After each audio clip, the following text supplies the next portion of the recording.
মানুষের জীবন বড়ই অদ্ভুত, কখন কি হয়ে যায় কে জানে। আজ আমি সকলের চোখের মণি, কাল হয়তো ভাগ্য বদলে যেতে পারে। আমার কেন মনে হয় সুখ শান্তি ভালোবাসা আমার কপালে সইবে না। কেন বুকের মধ্যে খালি খালি অনুভব হয়, কেন আমি নিজেও জানি না। কিন্তু কিছু একটা যেন আমার সব কেড়ে নিবে, আমাকে ভালো থাকতে দিবে না। আমি কি সবাইকে হারিয়ে ফেলবো, নাকি এসব আমার মনের ভুল ধারণা? সাগর রুমে শুয়ে এসব ভাবছে। সে বাড়ির আদরের সন্তান, তার সুখ দেখে আশেপাশের সবাই তাকে হিংসা করে। সাগর তো বাবা মার চোখের মণি। ওই একটা ছোট বোন আছে, খুব দুষ্টু। এরা সাগরকে জ্বালিয়ে মারে, তবুও সাগরের চোখের মণি তার বোন। সাগরের ভাবনার মাঝে মা ডাক দিল, সাগর বাবা আয় খেয়ে নে, দেখ তোর পছন্দের সব রান্না করেছি। সাগর মায়ের ডাক শুনে দীর্ঘশ্বাস ফেলে বিছানা থেকে উঠে দাঁড়ালো। কেন জানি আজ তার মনটা অদ্ভুত লাগছে। সবকিছু ঠিকঠাক থাকা সত্ত্বেও বুকের ভেতর একটা অজানা ভয় কাজ করছে। কিন্তু এসব ভাবনা ঝেড়ে ফেলে সে নিচে ডাইনিং রুমের দিকে চলে গেল। নিচে যেতেই তার নাকে ভেসে এলো মজার মজার খাবারের ঘ্রাণ। পুরো ডাইনিং টেবিল সাজানো, পোলাও, রোস্ট, গরুর মাংস, কাবাব, চিংড়ি মালাইকারি আর তার সবচেয়ে পছন্দের দই। ও মাই গড, মা তুমি কি পুরো একটা বিয়ের আয়োজন করে ফেলেছো নাকি? এত খাবার কে খাবে? আমার ছেলে খাবে। কয়েকদিন ধরে ঠিক মতো খাচ্ছিস না, মুখটাও কেমন শুকিয়ে গেছে, তাই ভাবলাম আজ আমার বাবার পছন্দের সব রান্না করি। মা তুমি না পৃথিবীর সবচেয়ে সেরা মা। তেল মারা বন্ধ করে আগে বসে খা।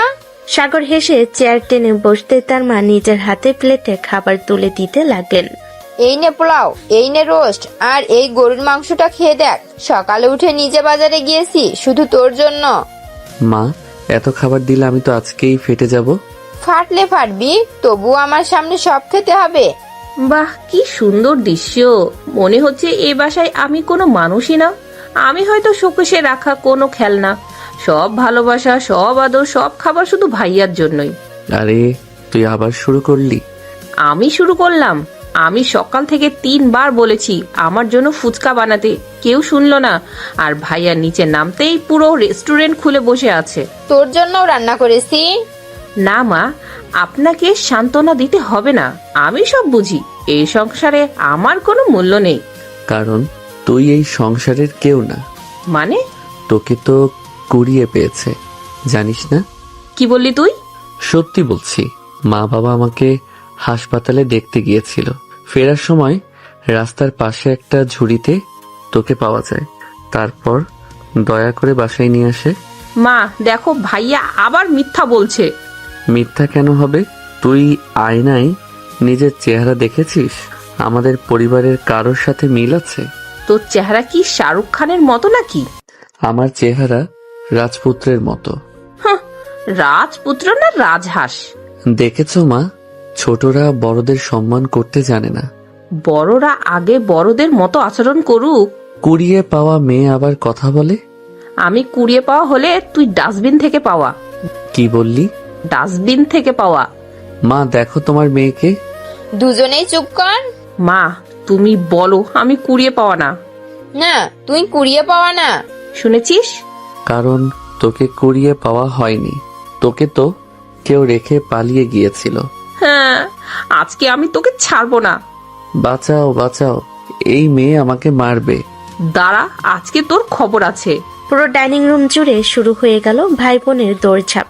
বাবা হাসতে হাসতে বলল, আল্লাহ, এরা কি কোনোদিন বড় হবে না? আমার তো মনে হয় না। ওদের ঝগড়া না দেখলে দিনটাই অসম্পূর্ণ লাগে। সত্যি বলছি ভাই, এদের একজনকে একদিন অন্য কোথাও পাঠিয়ে দিতে হবে। হ্যাঁ, ভাইয়াকে পাঠিয়ে দাও। কেন? তুই যা। এটা আমার বাসা। আমারও বাসা। কিন্তু আমি ছোট। ছোট মানে? ছোটদের দাবি আগে মানতে হয়। এই আইন কোথায় লেখা আছে? আমার বইয়ে লেখা আছে। তাহলে সেই বই পুড়িয়ে ফেল। আল্লাহ আমার নাতি নাতনি গুলোকে সুখে রাখো, ওদের হাসি দেখলে মনটা ভরে যায়। আমিন। সবাই মিলে হাসি আনন্দে খাওয়া শেষ করলো। পরিবারের প্রতিটি মানুষ সাগরকে অনেক ভালোবাসে, আর সাগরও তাদের ছাড়া কিছুই বোঝে না। কিন্তু সুখের দিন সবসময় একরকম থাকে না। কখনো কখনো জীবনের সবচেয়ে ভয়ঙ্কর ঝড় আসে তখনই, যখন সবচেয়ে মানুষ বেশি সুখে থাকে। সাগর তখনও জানতো না কয়েকদিন পর তার জীবনে এমন এক কালো অধ্যায় শুরু হতে চলেছে যা তার পুরো পৃথিবীটাই বদলে দেবে। যে ছেলেটাকে সবাই আদর্শ, ভদ্র ও পরিবারের গর্ব বলে জানে, সেই ছেলেটার নামে পাশেই একদিন জুড়ে যাবে ভয়ঙ্কর একটি অপবাদ। আর সেই অপবাদই তাকে কেড়ে নেবে তার হাসি, তার স্বপ্ন, তার পরিবার, এমনকি তার নিজের পরিচয়ও। সকালটা ছিল একদম প্রাণবন্ত। জানালা দিয়ে সোনালি রোদ ঢুকে পড়েছে পুরো ঘরে। পাখি কিচিমিচির শব্দে চারপাশ মুখরিত, কিন্তু সাগরের রুমে এখনো যুদ্ধ চলছে। সাগর আয়নার সামনে দাঁড়িয়ে চুল ঠিক করছে, কখনো ডানে তাকাচ্ছে, কখনো বামে তাকাচ্ছে। এই যে আয়না সাহেব, আর কত সুন্দর হব আমি, আর সুন্দর হলে তো মানুষ আমাকে দেখে অজ্ঞান হয়ে যাবে। ঠিক তখনই দরজা খুলে ইরা ঢুকে পড়ল। ভাইয়ের এই ভাব দেখে সে ভেঙচি কেটে বলল, উফ, সকাল সকাল নিজের চেহারা দেখে প্রেমে পড়ে গেছিস নাকি? তুই আবার এখানে কেন এসেছিস? দেখতে এসেছি আমার ভাইটা মানুষ হলো নাকি এখনো বানরই আছে। বানর তোর সামনে দাঁড়িয়ে আছে? হ্যাঁ, তুই তো দাঁড়িয়েই আছিস। ইরা, কি? বের হয়ে যা, না গেলে জানালা দিয়ে ফেলে দিব। তুই আমাকে ফেলবি? অবশ্যই। আগে নিজের ওজন কমা, তারপর ফেলতে আসিস। আমি মোটা। হাতির বাচ্চা। আজকে তোর খবর আছে। সাগর আর ইরার দিকে এগোতেই ইরা দৌড়ে রুম থেকে বের হয়ে গেল। মা, ভাই আমাকে মারতে আসছে। নাটকবাজ একটা। কিছুক্ষণ পর সাগর ব্যাগ কাঁধে নিয়ে নিচে নামলো, তারপর তার মাকে ডেকে বলে উঠল, মা, আমি ভার্সিটিতে যাচ্ছি। আচ্ছা বাবা, সাবধানে যাস, রাস্তা দেখে শুনে চলবি, বাইক খুব স্পিডে চালাবি না, দুপুরে ঠিক মতো খেয়ে নিস। আচ্ছা মা, এত টেনশন করো কেন? ছেলে বড় হয়েছে বলে কি মায়ের চিন্তা কমে যায়? আমার জন্য এত চিন্তা করতে হবে না, আমি একদম ঠিক আছি। তাও দেখে শুনে যাস বাবা। ঠিক তখনই সোফার উপর বসে থাকা ইরা ভেঙচি কাটলো। সে বিদ্রুপ করে বলে উঠল, দেখে শুনেই তো যাবে মা। কি বলতে চাস? রাস্তার যত মেয়ে আছে সব দেখতে দেখতে যাবে, এর জন্য মা বলেছে দেখে শুনে যাস। কি?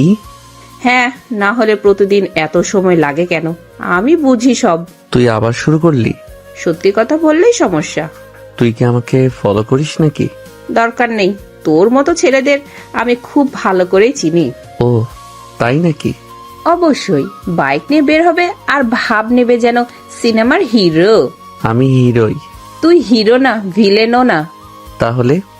কমেডিয়ান। মা দেখো তোমার মেয়েকে।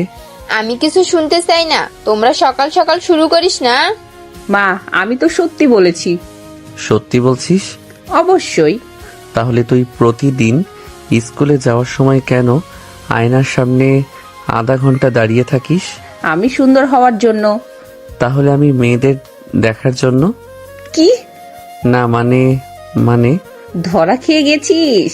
আমি মজা করছিলাম। এখন আর মিথ্যা বলে লাভ নেই। তুই বাসায় থাক, এসে তোর বিচার করব। আমি ভয় পাই না। আজকে সন্ধ্যায় দেখা যাবে।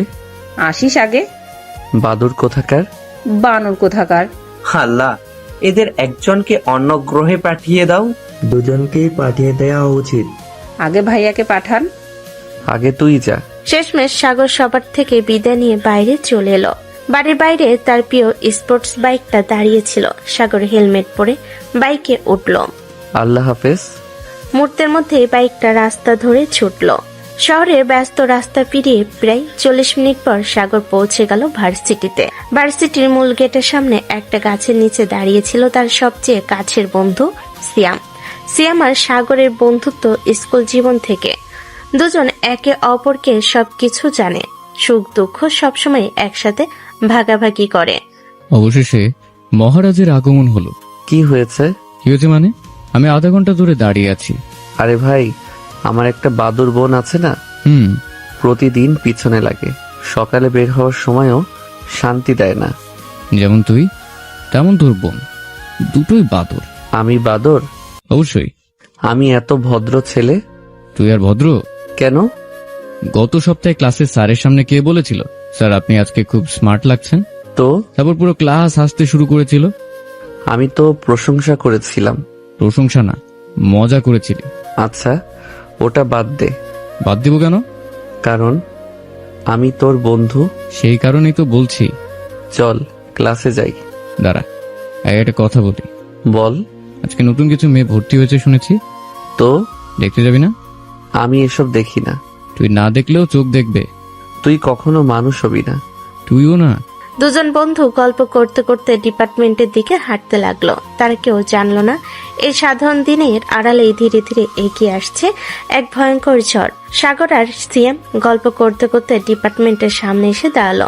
চারপাশে শিক্ষার্থীদের ভিড়, কেউ বন্ধুদের সাথে আড্ডা দিচ্ছে, কেউ ক্লাসে যাওয়ার জন্য তাড়াহুড়ো করছে, আবার কেউ বেঞ্চে বসে গল্পে মশগুল। ভাই আজকে ক্লাসে যাবি তো? না, আমি তো এখানে পিকনিক করতে এসেছি। তোর সাথে সিরিয়াস কথা বলাই ভুল। তাহলে ভুল করিস না। আরে দেখ দেখ, আবার এসেছে। আজকেও মনে হয় কিছু একটা হবে। কি ব্যাপার? জানি না।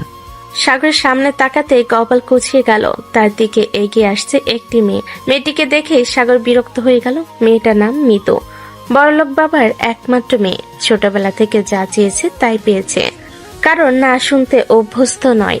আর সাগর সেই কারণেই সাগরের প্রতি তার জেদটা দিনকে দিন বেড়েই চলেছে। সাগর এর আগেও দুইবার তাকে স্পষ্টভাবে না বলে দিয়েছে, কিন্তু মিতু এমন মেয়ে যে প্রত্যাখ্যান মানতে জানে না। সাগর ভাইয়া, আপনার সাথে আমার কিছু কথা আছে এবং আজকে আমি চাই আপনি সবার সামনে আমার কথার উত্তর দেন, কারণ আমি আর লুকিয়ে লুকিয়ে নিজের অনুভূতি প্রকাশ করতে চাই না। মিতু, আমি আগেও বলেছি আমার তোমার সাথে কোনো কথা নেই। তুমি অযথা বারবার একই বিষয় নিয়ে আসো কেন? কারণ আমি আপনাকে ভালোবাসি, আর ভালোবাসার মানুষকে পাওয়ার জন্য যদি 100 বারও বলতে হয় তাহলে আমি 100 বারই বলবো। আশেপাশে দাঁড়িয়ে থাকা সবাই পুরোপুরি চুপ। সবাই বুঝে গেছে আবার সেই পুরনো ঘটনা ঘটতে যাচ্ছে। আরে শুরু হয়ে গেছে, আজকে দেখি কি হয়। আল্লাহ বাঁচাও। তুই আবার নাটক শুরু করিস না। ভাই আমি দূরে দাঁড়াই। দূরে না, অনেক দূরে যা। আমি আজকে আর কোনো লুকোচুরি করতে চাই না। আমি সবার সামনে বলতে চাই আমি আপনাকে অনেক ভালোবাসি। আপনি যখন হাসেন তখন আমার ভালো লাগে, আপনি যখন কথা বলেন তখন আমার ভালো লাগে, আপনি যখন কাউকে সাহায্য করেন তখন আমার আরো বেশি ভালো লাগে। আমি আপনাকে আমার জীবনের অংশই হিসেবে চাই। আপনি কি আমার ভালোবাসা গ্রহণ করবেন? বাহ, মেয়েটা সাহসী বলতে হবে। কিন্তু সাগর ভাই তো রাজি হবে না। সাগর কয়েক সেকেন্ড চুপ করে রইল, তারপর শান্ত গলায় বলল, মিতু, আমি তোমাকে আগেও বলেছি, আজকেও বলছি, আমার উত্তর একই আছে। আমি তোমাকে ভালোবাসি না, ভবিষ্যতেও ভালোবাসার কোনো সম্ভাবনা নেই। তাই তুমি নিজের সময় নষ্ট করো না। কথাটা বলেই মিতুর মুখের হাসি মিলিয়ে গেল, কিন্তু সাগর থামল না। শুধু না বললেই হতো, কিন্তু তুমি বারবার একই কাজ করছো বলে আমাকে স্পষ্টভাবে বলতে হচ্ছে। তোমার এই জেদি স্বভাব, অহংকার আর মানুষের কথা না শোনার অভ্যাস আমার একদমই পছন্দ নয়। আমি এমন কাউকে আমার জীবনের পাশে কল্পনাও করতে পারি না। চারপাশে স্তব্ধ সবাই।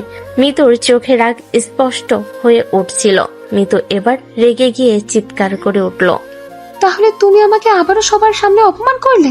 আমি তোমাকে অপমান করিনি, তুমি নিজেই সবার সামনে এমন পরিস্থিতি তৈরি করেছো। আমি শুধু সত্যি কথা বলেছি। তুমি কি জানো আমি কে? হ্যাঁ, খুব ভালো করেই জানি। তুমি একজন জেদি মেয়ে যে না শুনতে পারে না।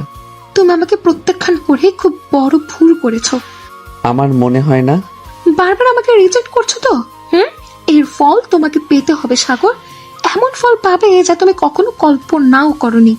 মিতুর চোখে তখন অদ্ভুত এক আগুন, যেন তার অহংকারে আঘাত লেগেছে, আর সেই আঘাত সে কিছুতেই ভুলতে পারছে না। শোনো মিতু, আমি তোমাকে শেষবারের মতো বলছি, তোমার মতো বেয়াদব, অহংকারী আর জোর করে মানুষের জীবনে ঢুকে পড়তে চাওয়া মেয়েকে আমার একদম পছন্দ না।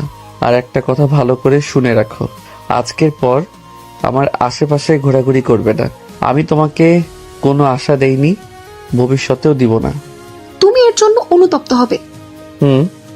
দেখা যাবে। তুমি ভাবছো তুমি আমাকে এভাবে অপমান করে পার পেয়ে যাবে? আমি কাউকে অপমান করিনি, আর যদি সত্যি কথা বলাকে অপমান মনে হয় তাহলে সেটা তোমার সমস্যা। মিতুর মুখ রাগে লাল হয়ে গেল। সে চারপাশে একবার তাকালো। সবাই তার দিকে তাকিয়ে আছে। এই প্রথম কোনো ছেলে তাকে এভাবে বারবার ফিরিয়ে দিল। তার অহংকার সেটা মেনে নিতে পারছে না। ঠিক আছে সাগর, আজকে যা করলে তার জন্য একদিন তোমাকে কাঁদতে হবে। আমি অপেক্ষা করব সেই দিনের জন্য। কথাটা বলে মিতু দ্রুত সেখান থেকে চলে গেল। সাগর বিরক্ত হয়ে মাথা নাড়ল। ভাই, কি? আমার কেন জানি মনে হচ্ছে মেয়েটা ভালো কিছু করবে না। যারা নিজের ইচ্ছাকে ভালোবাসা আর অন্যের ইচ্ছাকে অপমান মনে করে তারা কখনো ভালো কিছু করে না। তবু সাবধানে থাকে। মেয়েটার রাগ আমি আজকে প্রথমবার দেখলাম। আমি কোনো ভুল করিনি, তাই ভয়ও পাই না। সাগর কথাটা বলল, তার অজান্তে ভাগ্যের চাকা ধীরে ধীরে ঘুরতে শুরু করেছে। মিতুর চোখে সেই আগুন ভবিষ্যতে ভয়ঙ্কর ইঙ্গিত দিচ্ছিল। আর দূরে দাঁড়িয়ে থাকা আরেকজন মানুষ পুরো ঘটনাটা গভীর মনোযোগ দিয়ে দেখছিল। সে আর কেউ নয়, সাগরের সবচেয়ে কাছের বন্ধু সিয়াম। তার ঠোঁটের কোণে তখন ভেসে উঠছিল এক রহস্যময় হাসি, যে হাসির অর্থ আজ কেউ বুঝতে পারল না। মৃত্যুর আগে ফুসতে ফুসতে সেখান থেকে চলে গেল সাগর আর সিয়াম। আর বিষয়টা নিয়ে মাথা ঘামালো না। তাদের কাছে এটা নতুন কিছু না।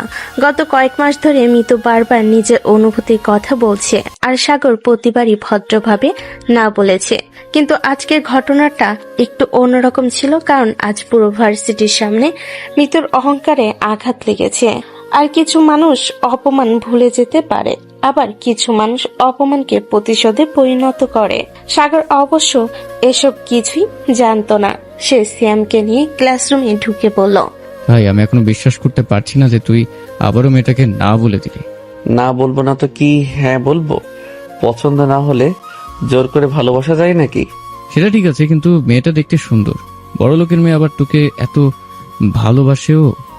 ভালোবাসা আর জেদ এক জিনিস না সিয়াম। কেউ যদি আমার না শুনতে না পারে তাহলে সে আমাকে ভালোবাসে না, সে নিজের ইচ্ছাকে ভালোবাসে। বাহ, আজকে তো অনেক দার্শনিক কথা বলছিস।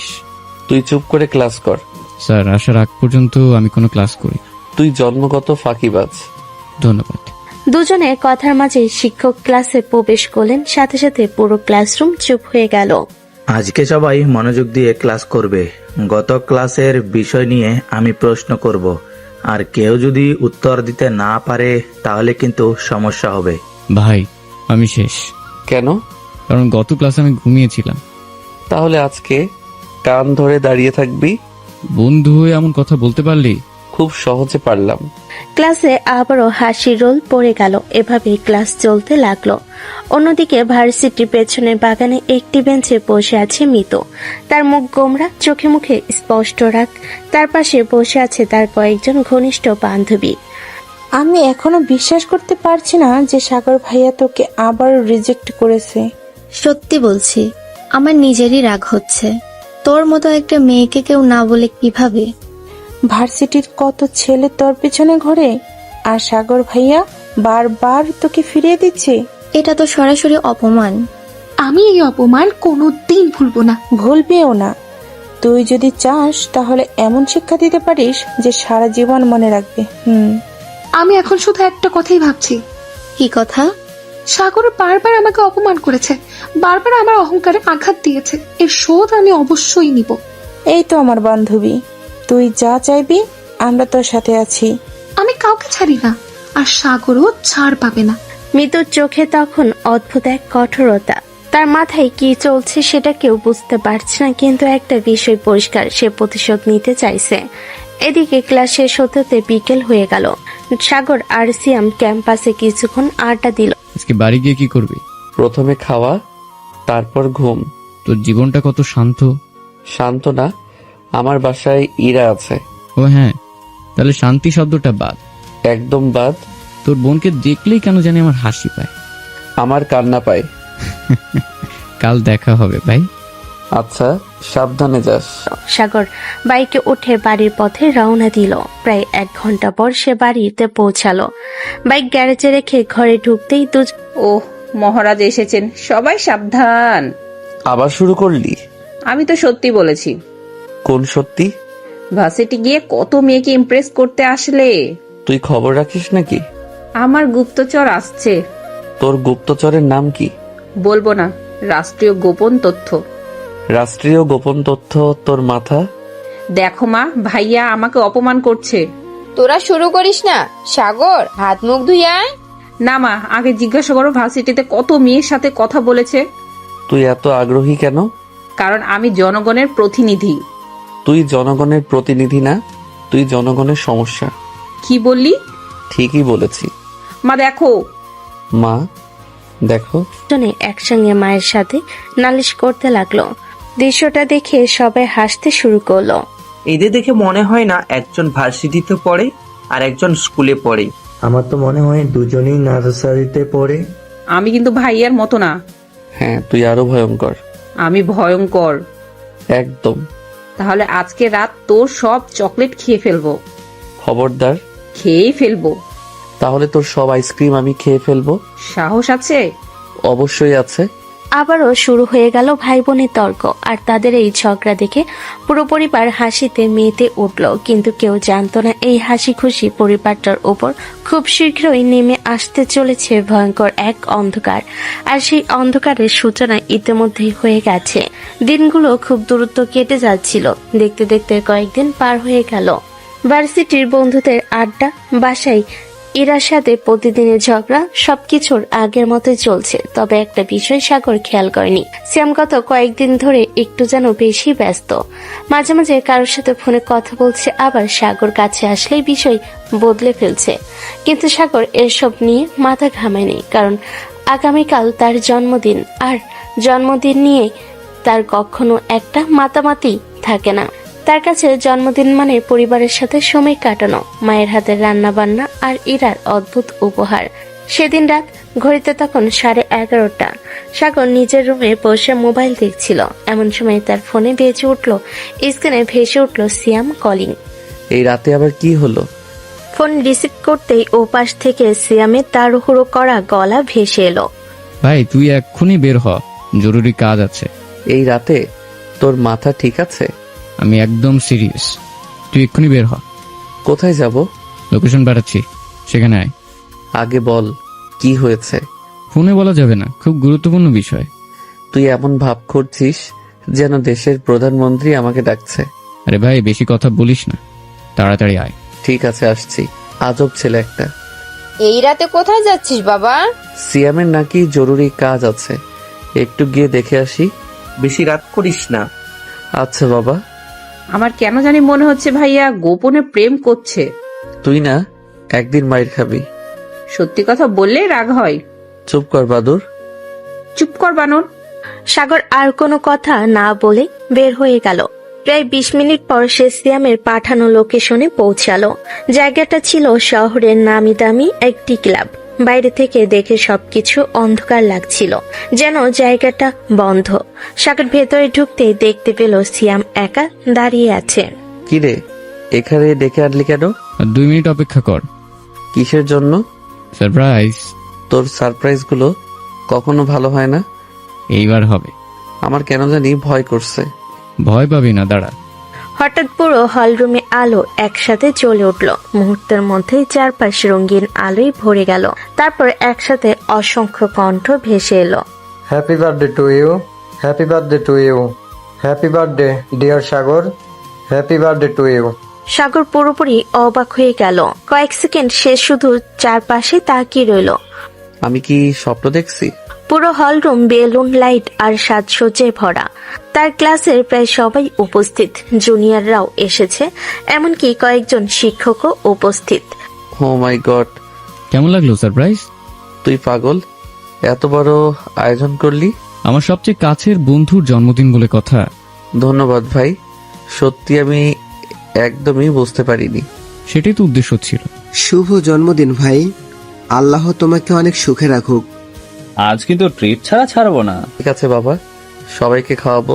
হাসি আনন্দে পুরো হল ভরে উঠল। ঠিক তখনই সাগরের চোখ গিয়ে থামলো এক কোণে। সেখানে দাঁড়িয়ে আছে মিতু, তার সাথে তার কয়েকজন বান্ধবীও আছে। সাগরের মুখটা একটু গম্ভীর হয়ে গেল। সে ধীরে ধীরে সিয়ামের দিকে তাকালো। তুই ওদের ডাকছিস কেন? আরে ভাই, পার্টি কি 2-4 জন মানুষ নিয়ে জমে? মানুষ যত বেশি হবে মজা তত বেশি হবে। তবুও আজকে ঝামেলা করিস না, আজকে তো জন্মদিন। ঠিক তখনই মিতু সামনে এগিয়ে এলো, তার মুখের মধ্যে এক অদ্ভুত হাসি। শুভ জন্মদিন সাগর। ধন্যবাদ। আজকের দিনটা তোমার জন্য অনেক বিশেষ দিন। আর আমি আশা করি আজ তুমি তোমার জীবনের সবচেয়ে সেরা উপহার পাবে, এমন একটা উপহার যা তুমি কোনোদিন ভুলতে পারবে না। কথাটা শুনে সাগর কয়েক মুহূর্ত তার দিকে তাকিয়ে রইল। কেন জানি কথাটার মধ্যে অদ্ভুত একটা ইঙ্গিত ছিল। সে আর কিছু বলল না। ধন্যবাদ। ওয়েলকাম। মিতু ধীরে ধীরে পেছনে সরে গেল। তার ঠোঁটের কোণে তখনও রহস্যময়ী হাসি। আর দূরে দাঁড়িয়ে থাকা সিয়াম একবার মিতুর দিকে তাকালো। দুজনে চোখ কয়েক সেকেন্ডের জন্য মিলল। তারপর দুজন অন্যদিকে তাকিয়ে রইল। কিন্তু বিষয়টা সাগরের চোখ এড়িয়ে গেল না। কিছুক্ষণ পর বিশাল কেক আনা হলো। কেক কাটো, কেক কাটো, কেক কাটো। চল ভাই, আজকের হিরো তুই। ঠিক আছে। সবাইকে পাশে নিয়ে সাগর কেক কাটার জন্য ছুরিটা হাতে নিল। 3, 2, 1, হ্যাপি বার্থডে। সাগর কেক কাটতেই পুরো হলরুম করতালিতে মুখরিত হয়ে উঠল। সবাই তাকে ঘিরে ধরল। কেউ ছবি তুলছে, কেউ ভিডিও করছে, কেউ কেক মুখে মাখিয়ে দিচ্ছে। এই কেকটা আগে আমাকে খাওয়াবি। কেন? কারণ এই আয়োজন আমি করেছি। আচ্ছা, আয়। সাগর নিজের হাতে সিয়ামকে কেক খাইয়ে দিল। তারপর একে একে সবাইকে কেক খাওয়াতে লাগলো। চারপাশে শুধু হাসি, আনন্দ আর উচ্ছ্বাস। সবাই ভাবছে এটা একটা সুন্দর জন্মদিনের রাত, কিন্তু সেই রাতের আড়ালে লুকিয়েছিল ভয়ঙ্কর এক ষড়যন্ত্র। এমন এক ষড়যন্ত্র যা কয়েক ঘন্টার মধ্যেই সাগরের পুরো জীবন উল্টে পাল্টে দিতে চলেছে। রাত তখন অনেক গভীর। পার্টির আনন্দ যেন ধীরে ধীরে আরো জমে উঠছে। সবাই হাসছে, গল্প করছে, ছবি তুলছে, আর সাগরও বন্ধুদের সাথে সময় কাটাচ্ছে। কিন্তু কেক খাওয়ার কয়েক মিনিট পর থেকেই তার শরীরটা কেমন যেন অদ্ভুত লাগতে শুরু করলো। সিয়াম, আমার কেন জানি মাথাটা কেমন ঘুরছে। মনে হচ্ছে চোখের সামনে সবকিছু ঝাপসা হয়ে যাচ্ছে। হয়তো ক্লান্ত লাগছে, সারাদিন ঘোরাঘুরি করেছিস, তারপর আবার এত রাত পর্যন্ত জেগে আছিস। একটু বসে থাক, ঠিক হয়ে যাবে। না রে, ব্যাপারটা স্বাভাবিক মনে হচ্ছে না। আমার হাত পা গুলোও কেমন ভারী হয়ে যাচ্ছে। সাগর দাঁড়িয়ে থাকার চেষ্টা করলো, কিন্তু তার পা কাঁপতে লাগলো। চোখের সামনে উপস্থিত মানুষগুলো যেন ঝাপসা হয়ে যেতে লাগলো। সিয়াম, আমার খুব খারাপ লাগছে। কথাটা শেষ করে সে হঠাৎ টলতে লাগলো। কয়েক সেকেন্ড পর সাগর মাটিতে পড়ে গেল। আরে কি হয়েছে সাগর? পানি আনো, ওকে ধরো। চারপাশে হইচই পড়ে গেল। তখন কয়েকজন লোক দ্রুত এগিয়ে এলো। চিন্তার কিছু নেই, সম্ভবত শরীর খারাপ করেছে। আমরা ওকে একটা রুমে নিয়ে যাচ্ছি। হ্যাঁ, একটু বিশ্রাম নিলেই ঠিক হয়ে যাবে। আচ্ছা, সাবধানে নিয়েন। আধা অবচেতন অবস্থায় সাগর কিছুই বুঝতে পারছিল না। তার চোখ বন্ধ হয়ে আসছিল, শুধু অস্পষ্টভাবে কিছু ছায়ামূর্তি দেখতে পাচ্ছিল। তারপর চারপাশ অন্ধকার হয়ে গেল। পরের দিন সকাল। জানালার ফাঁক দিয়ে সূর্যের আলো ঘরে প্রবেশ করছে। সাগরের মাথা প্রচন্ড ব্যথা করছে। সে ধীরে ধীরে চোখ খুলল।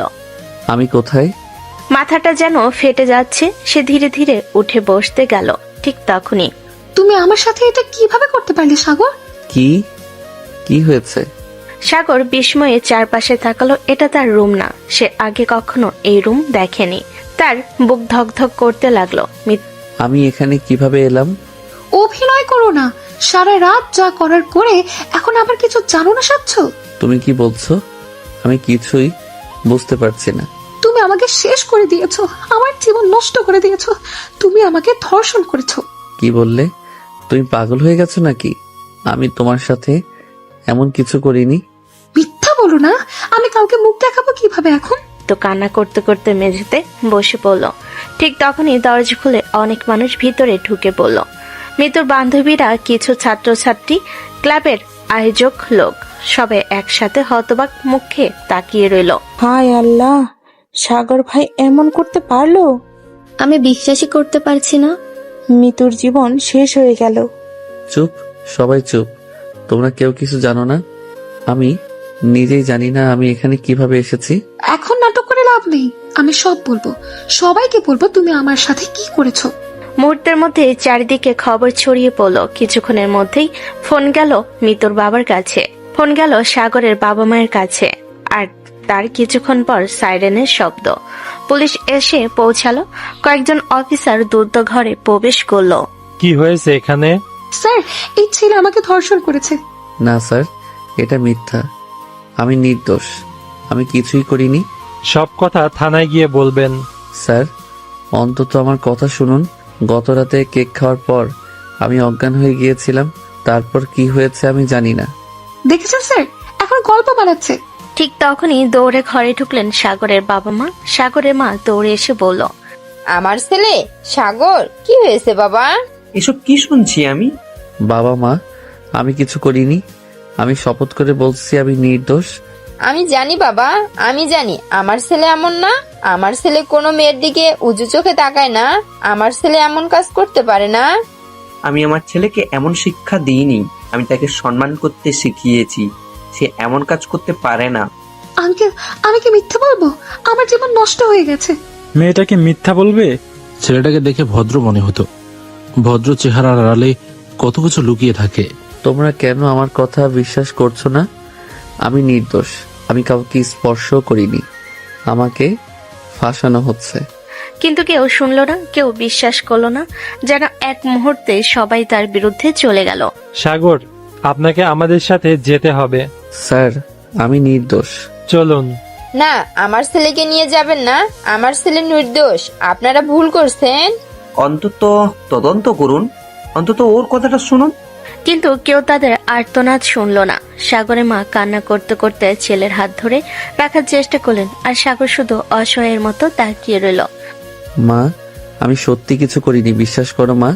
আমি বিশ্বাস করি বাবা, আমি বিশ্বাস করি। চোখের সামনে ছেলেকে নিয়ে যাওয়া হচ্ছে, অথচ তিনি কিছুই করতে পারছেন না। সাগরকে পুলিশের গাড়িতে তোলা হলো। গাড়ির দরজা বন্ধ হয়ে গেল, আর সেই মুহূর্তে তার জীবনও যেন বদলে গেল। যে ছেলেটা গত রাত পর্যন্ত ছিল সবার আদরে সাগর, আজ সে সমাজের চোখে ভয়ঙ্কর অপরাধী।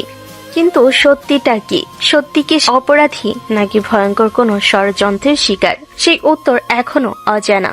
5 বছর, পুরো 5 বছর কেটে গেছে। এই 5 বছরে অনেক কিছু বদলে গেছে। সময় মানুষের জীবনকে যেমন গড়ে তোলে, তেমনি অনেক সময় তাকে সম্পূর্ণ নতুন মানুষেও পরিণত করে।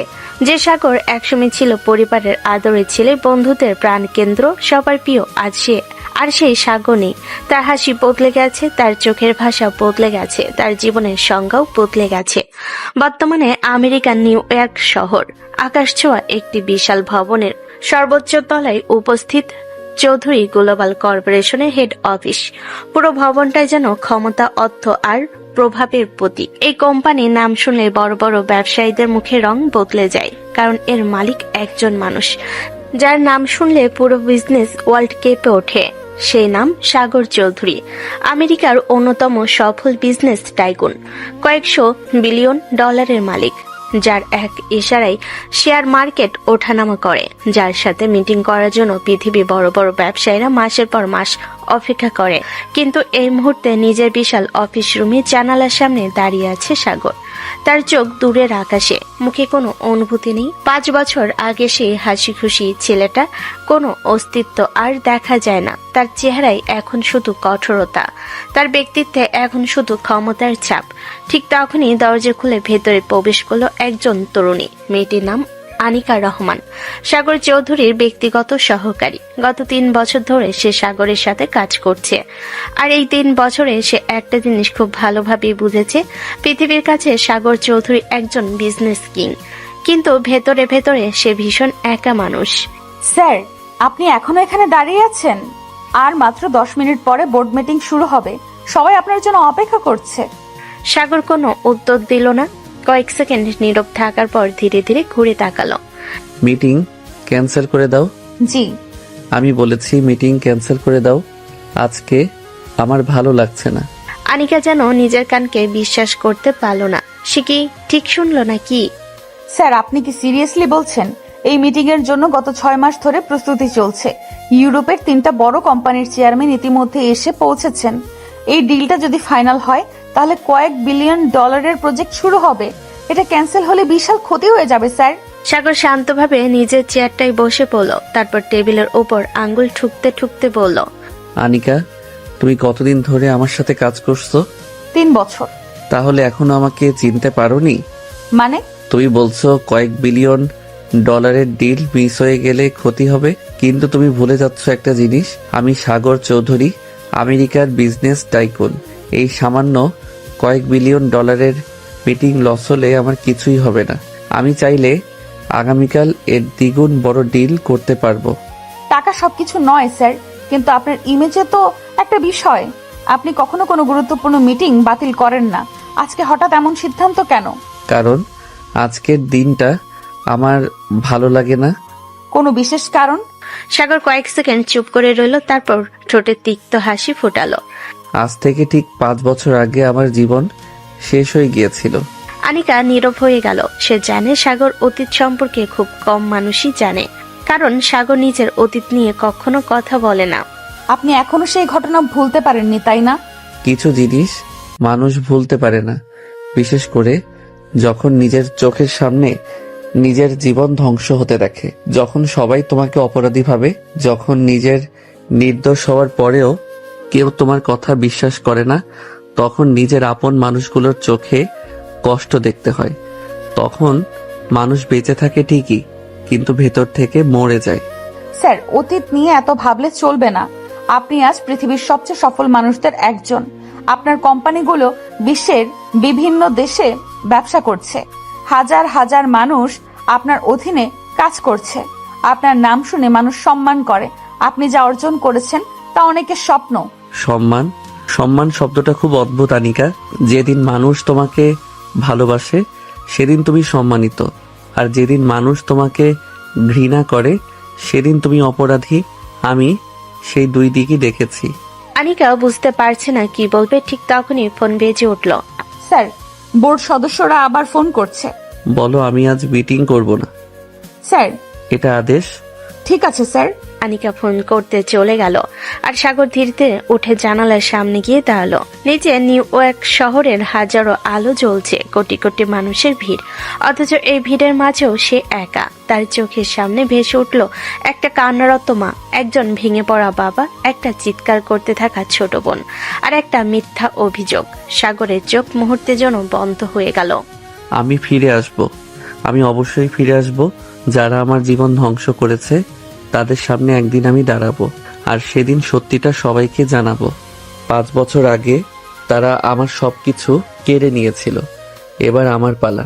তার চোখে তখন ভয়ঙ্কর দৃঢ়তা, যেন বহুদিন ধরে জ্বলে থাকা আগুন আবার জেগে উঠেছে। আর ঠিক সেই সময় বাংলাদেশের একটি শহরে কেউ একজন এখনো জানে না, যার জীবন সে ধ্বংস করেছিল সেই মানুষটা এখন বিশ্বের অন্যতম ক্ষমতাশালী বিজনেস টাইকুন। সাগরের অফিসের 100 তলার বিশাল কনফারেন্স হল। পৃথিবীর বিভিন্ন দেশের বিখ্যাত ব্যবসায়ীরা সেখানে বসে আছেন। কেউ কানাডা থেকে এসেছে, কেউ জার্মানি থেকে, কেউ ফ্রান্স, জাপান, ইতালি থেকে। সবার একটাই উদ্দেশ্য সাগর চৌধুরীর সাথে মিটিং করা, কারণ বিজনেস ওয়ার্ল্ডে একটা কথা প্রচলিত আছে যে সাগর চৌধুরীর সাথে কাজ করবে তার ব্যবসা কয়েক ধাপ এগিয়ে যাবে। তাই আজকের মিটিংটা সবার কাছে খুবই গুরুত্বপূর্ণ। কিন্তু সময় পেরিয়ে যাচ্ছে, তবুও সাগর আসছে না। সবাই একে অপরের দিকে তাকাচ্ছে। ঠিক তখনই কনফারেন্স হলের দরজা খুলে ভেতরে প্রবেশ করলো আনিকা। তার মুখে ভদ্র হাসি, কিন্তু ভেতরে ভেতরে সে জানে এখন তার ঝড় উঠতে চাচ্ছে। লেডিস এন্ড জেন্টলম্যান, আপনাদের কিছু গুরুত্বপূর্ণ তথ্য জানাতে এসেছি। মিস্টার সাগর কোথায়? আমরা তো অনেকক্ষণ ধরে অপেক্ষা করছি। মিটিং কি এখন শুরু হবে? আমি দুঃখিত, আজকের মিটিং হবে না। মিটিং ক্যান্সেল করেছেন। কথাটা শুনতেই পুরো রুম নিস্তব্ধ হয়ে গেল, যেন কেউ হঠাৎ বিস্ফোরণ ঘটিয়ে দিয়েছে। হোয়াট? ক্যান্সেল? আপনি মজা করছেন নিশ্চয়ই। আমরা হাজার হাজার মাইল দূর থেকে এসেছি। চারপাশে অস্থিরতা শুরু হয়ে গেল। সবাই নিজেদের মধ্যে কথা বলতে লাগলো। কেউ বিরক্ত, কেউ রাগান্বিত, কেউ হতাশ। আমরা বিশেষভাবে এই ডিলের জন্য এসেছি। এখন মিটিং না হলে আমরা কি করব? আমাদের পুরো সময়সূচি এলোমেলো হয়ে যাবে। আনিকা আগেই এসব অনুমান করেছিল, তাই সে শান্ত গলায় বলল, দয়া করে আপনারা চিন্তা করবেন না। আপনাদের অসুবিধার কথা আমরা ভেবেছি। আপনাদের জন্য শহরের সবচেয়ে বিলাসবহুল হোটেলে থাকার ব্যবস্থা করা হয়েছে। আজকে আপনারা সেখানে বিশ্রাম নিন। আগামীকাল সকালেই স্যার আপনাদের সাথে মিটিং করবেন, আর আপনাদের যে কোনো প্রয়োজনীয় খরচ আমাদের কোম্পানি বহন করবে। তাহলে মিটিং কাল নিশ্চিত? জি। মিস্টার সাগর কি অসুস্থ? না, শুধু আজকে তিনি মিটিং করতে পারছেন না। আচ্ছা, তাহলে আমরা কাল আসবো। ধীরে ধীরে উত্তেজনা কমে গেল। সবাই পরিস্থিতি মেনে নিল, কারণ তারা জানে সাগর চৌধুরীর সাথে একটা দিনের অপেক্ষা মানে কোটি কোটি ডলারের সুযোগ। তাই কেউ সেই সুযোগ হারাতে চায় না। কিছুক্ষণ পর আনিকা আবার সাগরের অফিসের দিকে হাঁটছে। দরজার সামনে এসে হালকা নক করলো। কামিন। আনিকা ভেতরে ঢুকলো। সাগর তখনও জানালার পাশে দাঁড়িয়ে শহরের দিকে তাকিয়ে আছে। স্যার, ওদের জন্য হোটেলে থাকার ব্যবস্থা করেছি আর বলেছি আগামীকাল আপনি মিটিং করবেন। আমার ডিসিশন ছাড়া এত বড় সিদ্ধান্ত নিয়ে নিলে তোমার সাহস তো কম না। আনিকা একটু ভয় পেল না, বরং ঠোঁটের কোণে হালকা হাসি ফোটালো। অবশ্যই সাহস আছে, কারণ আমি জানি আপনি কেন আজ মিটিং বাতিল করেছেন। ও তাই নাকি? জি, আপনি নিজেই বলেছেন আজ আপনার মন খারাপ, আজ মিটিং করতে পারবেন না, কিন্তু কালকে তো আপনার মন খারাপ থাকবে না, তাহলে কাল মিটিং করতে পারবেন। কয়েক সেকেন্ড নীরবতা, তারপর সাগর হঠাৎ হেসে ফেলল। খুব তো সাহস দেখি। 3 বছরে অনেক উন্নতি হয়েছে তোমার। 3 বছর ধরে আপনার সাথে কাজ করছি, এইটুকু সাহস না থাকলে আপনার পিএ হয়ে টিকে থাকা সম্ভব না স্যার। তাই নাকি? অবশ্যই, আপনার মতো জেদি আর একগুঁয়ে বস সামলাতে গেলে সাহস থাকতেই হবে। তুমি আমাকে একগুঁয়ে বললে? ভুল বলেছি? তোমার চাকরি আজই শেষ। ও ঠিক আছে। ঠিক আছে মানে? চাকরি থেকে বের করে দিবেন?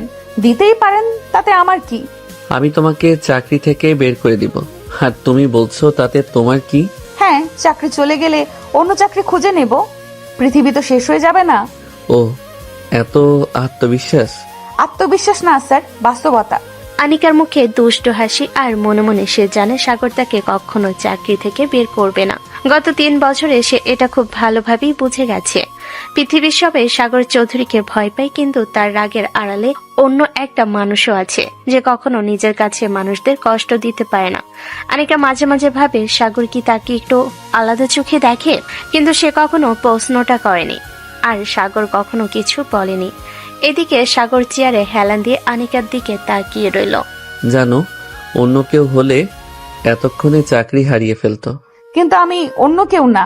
এটাই তোমার সবচেয়ে বড় সমস্যা। আর এটাই আপনার সবচেয়ে বড় দুর্বলতা। কি? আপনি যতটা কঠোর দেখান, আসলে ততটা কঠোর না। কথাটা শুনে সাগর চুপ হয়ে গেল, কারণ এই কথাটা খুব কম মানুষই বলতে পারে, আর তার থেকেও কম মানুষ সত্যিটা বুঝতে পারে। কিছুক্ষণ পর সাগর দীর্ঘশ্বাস ফেলল।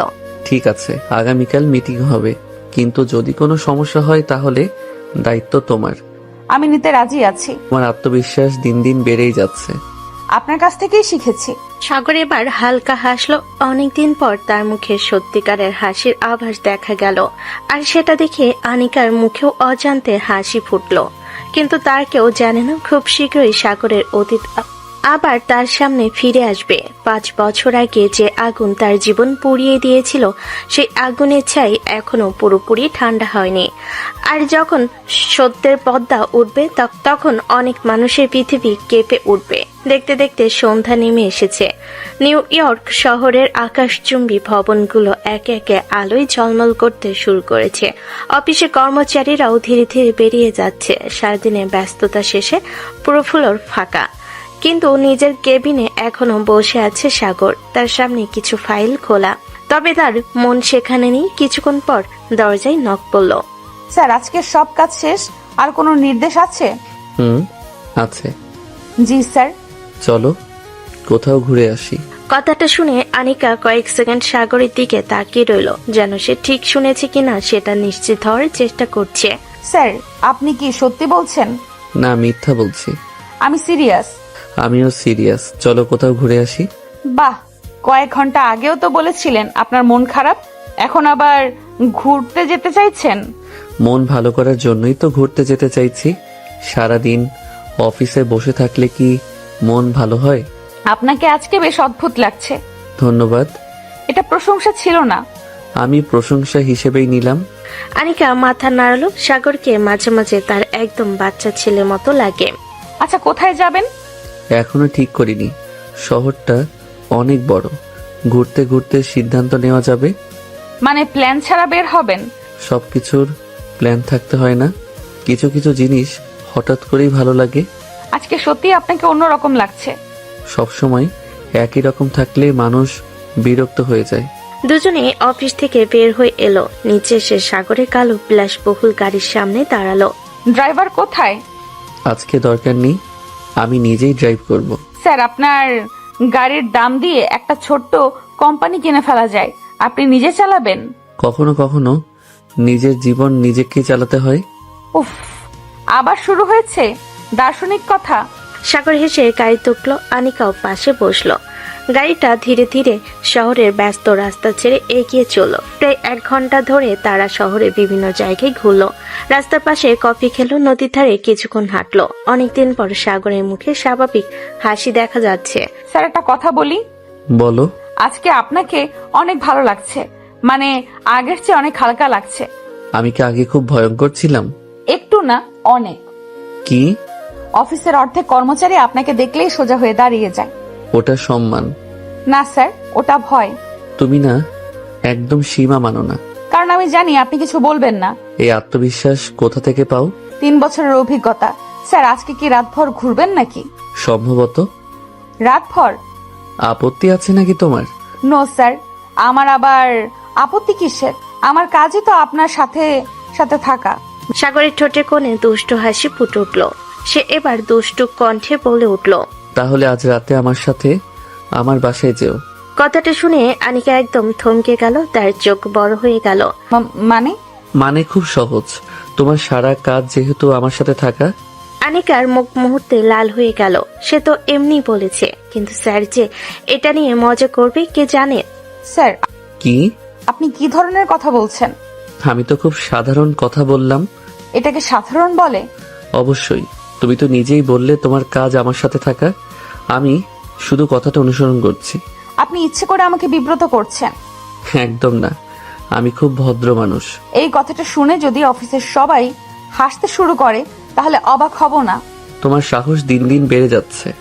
আপনার কারণেই। দুজনেই কিছুক্ষণ একে অপরের দিকে তাকিয়ে রইল। তারপর আনিকা হঠাৎ জানালার বাইরে তাকিয়ে ফেল, কারণ সে বুঝতে পারছে তার হৃদস্পন্দন অস্বাভাবিকভাবে বেড়ে গেছে।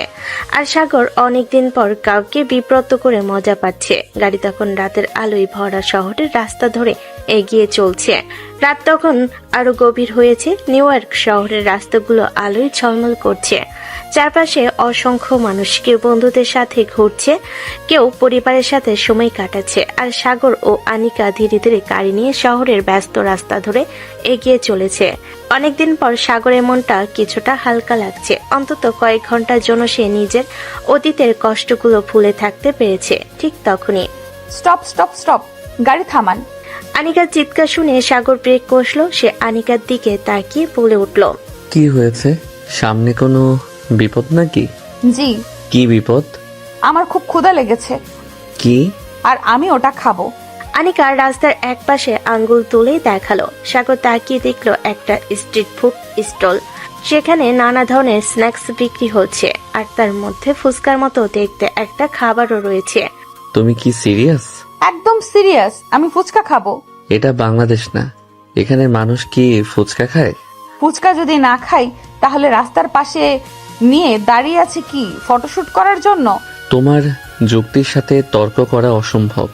তাহলে তর্ক বাদ দিয়ে গাড়ি পার্ক করুন। শোনো, তুমি যা খেতে চাও আমি খাওয়াবো। 5 তারকা রেস্টুরেন্টে নিয়ে যাব। বিশ্বের সেরা শেফের রান্না খাওয়াবো। চাইলে পুরো রেস্টুরেন্ট বুক করে দিব, কিন্তু রাস্তার পাশে দাঁড়িয়ে ফুচকা খেতে হবে কেন? কারণ আমার ফুচকা খেতে ইচ্ছে করছে, আর আমার যখন ফুচকা খেতে ইচ্ছে করে তখন পৃথিবীর কোনো খাবার ফুচকার জায়গা নিতে পারে না। তুমি সত্যি অদ্ভুত। ধন্যবাদ। এটা প্রশংসা না। আমি প্রশংসা হিসেবেই নিলাম। এই মেয়ে একদিন আমাকে পাগল করে ছাড়বে।